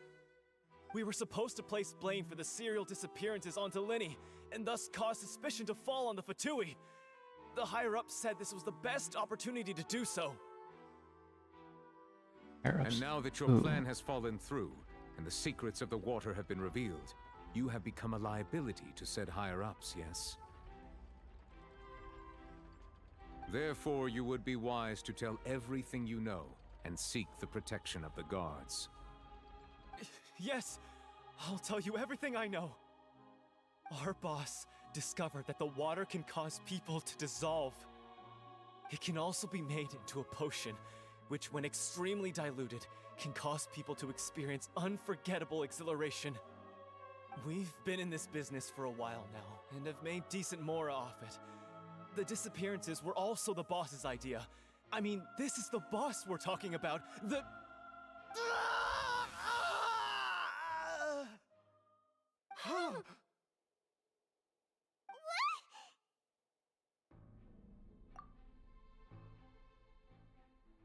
And now he can no longer talk. Such ruthlessness. I shouldn't have expected any less of them. An outrageous act. All present, please submit to inspection immediately.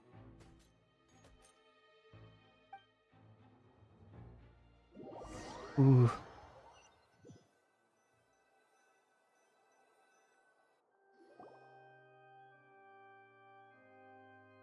So, we're just going back now?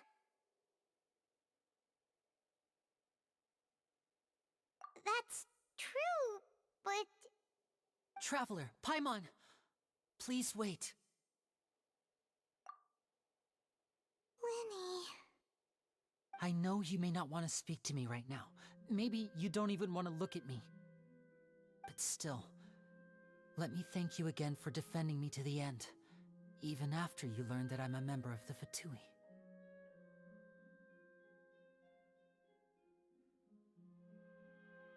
I guess. But regardless, I'd like the opportunity to set things straight. I didn't approach you with any ulterior motives or ill intent. I've spoken to you as myself, just plain Linny this entire time.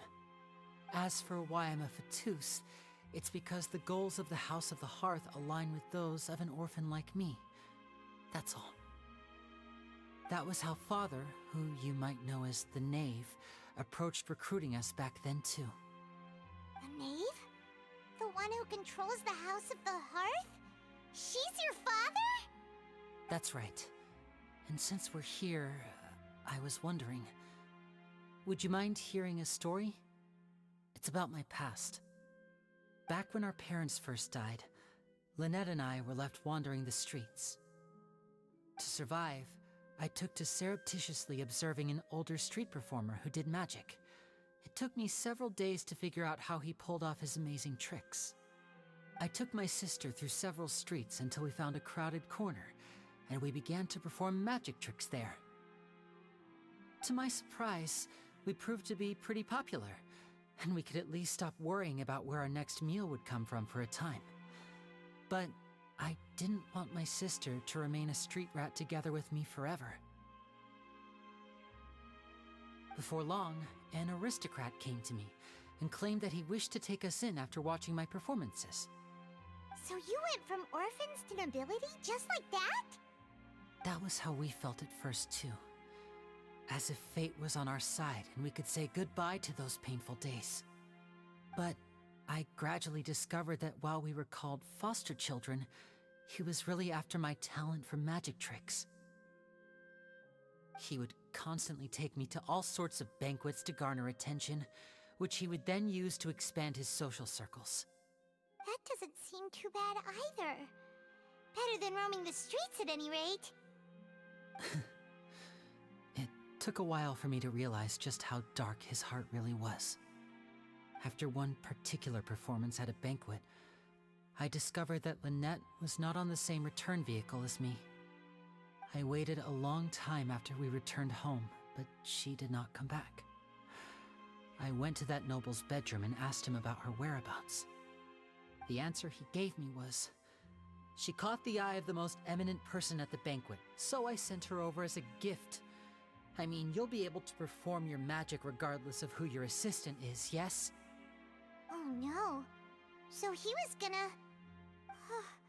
But wouldn't Fontaine's laws deal with such people? As far as outsiders are concerned, this is a relationship akin to adoption or foster care, and they have their ways of escaping the eye of the law. I managed to ferret out the location of the mansion of that so-called eminent person and hurried through the night. But by the time I leaped over the walls, avoided the guards, and made my way in, all I saw was the moonlit ground covered in blood, and the knave standing there in the darkness. So, she'd already taken care of that guy. That's right. She had rescued my sister before she could come to any harm, and had even discovered several girls hidden in a basement, all of them orphans. Father, I mean, the knave, might have seen something in me, and so she made me an offer. The House of the Hearth welcomes you, for your interests align with ours. Here, none will ever betray you. Indeed, betrayal shall never be permitted here. I was hesitant to trust her. I mean, I had just been betrayed by nobles. But she was also quick to destroy the noble who had taken us in at first, giving us back our freedom. Oh, so that's how the two of you joined the House of the Hearth. She has her own plans. She has gained permission from the Tsaritsa to first use the Gnosis' power once she obtains it. She plans to use it to find a way to break the prophecy and save Fontaine. So, she believes in that prophecy too? That's right. The whole House of the Hearth is currently working to combat that crisis. Today's case has also proven that people from Fontaine can indeed dissolve into some sort of water, thus further supporting the prophecy. Everyone at Hotel Bouffe d'été, including the knave, has their roots in Fontaine, and we will always defend our homeland. To us orphans, the only connection we have left to this world, apart from our family, is our homeland. So, from small deeds like distributing magic pockets to huge schemes like stealing a Gnosis, everything is aimed at dealing with that prophecy.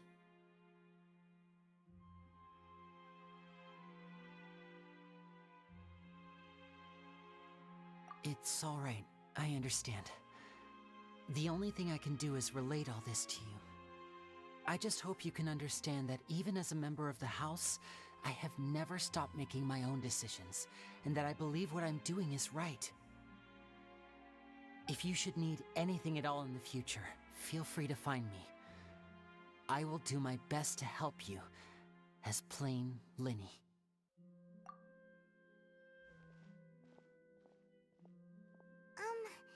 Bye, Linny!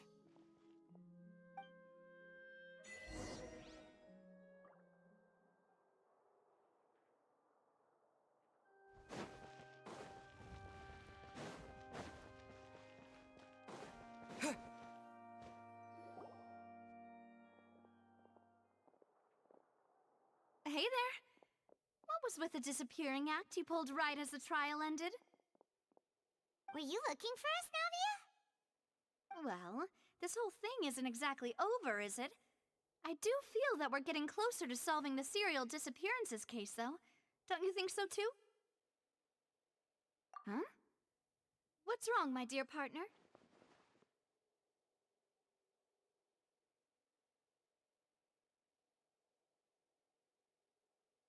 Besides, are you sure we're the ones who can crack a case that's been cold for decades now?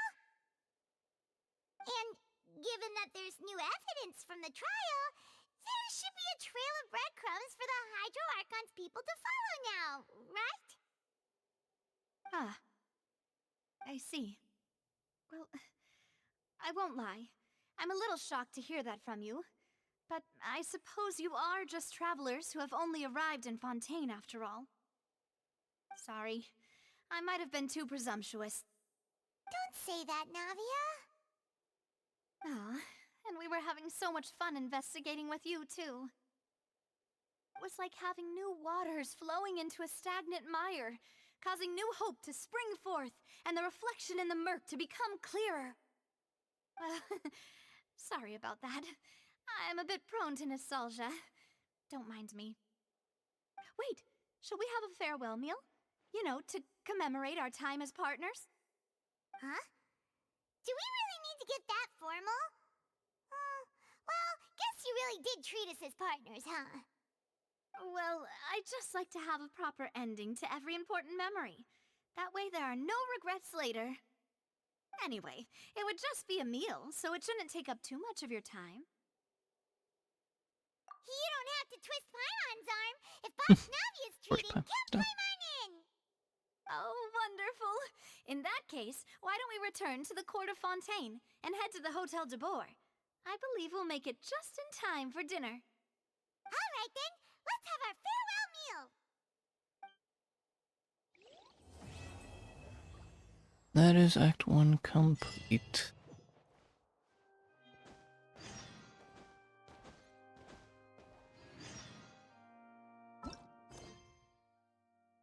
Next one, Act 2.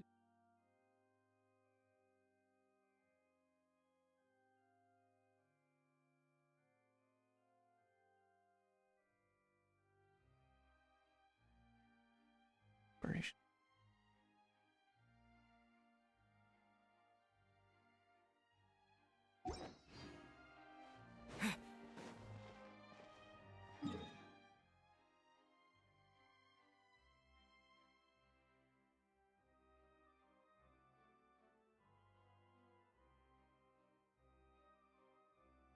Yeah. I think that's for that.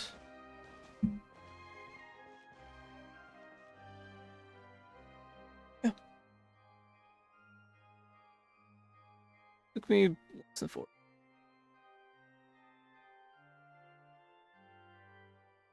Well, I mean, I like that full-on detective case. That was fun. But it's only just begun. There's 5 parts to this. That is only the first part. So I'm probably gonna do one a week. So next week I'll figure out a day and stream the second act. But this is gonna be a fun quest to do. But for today,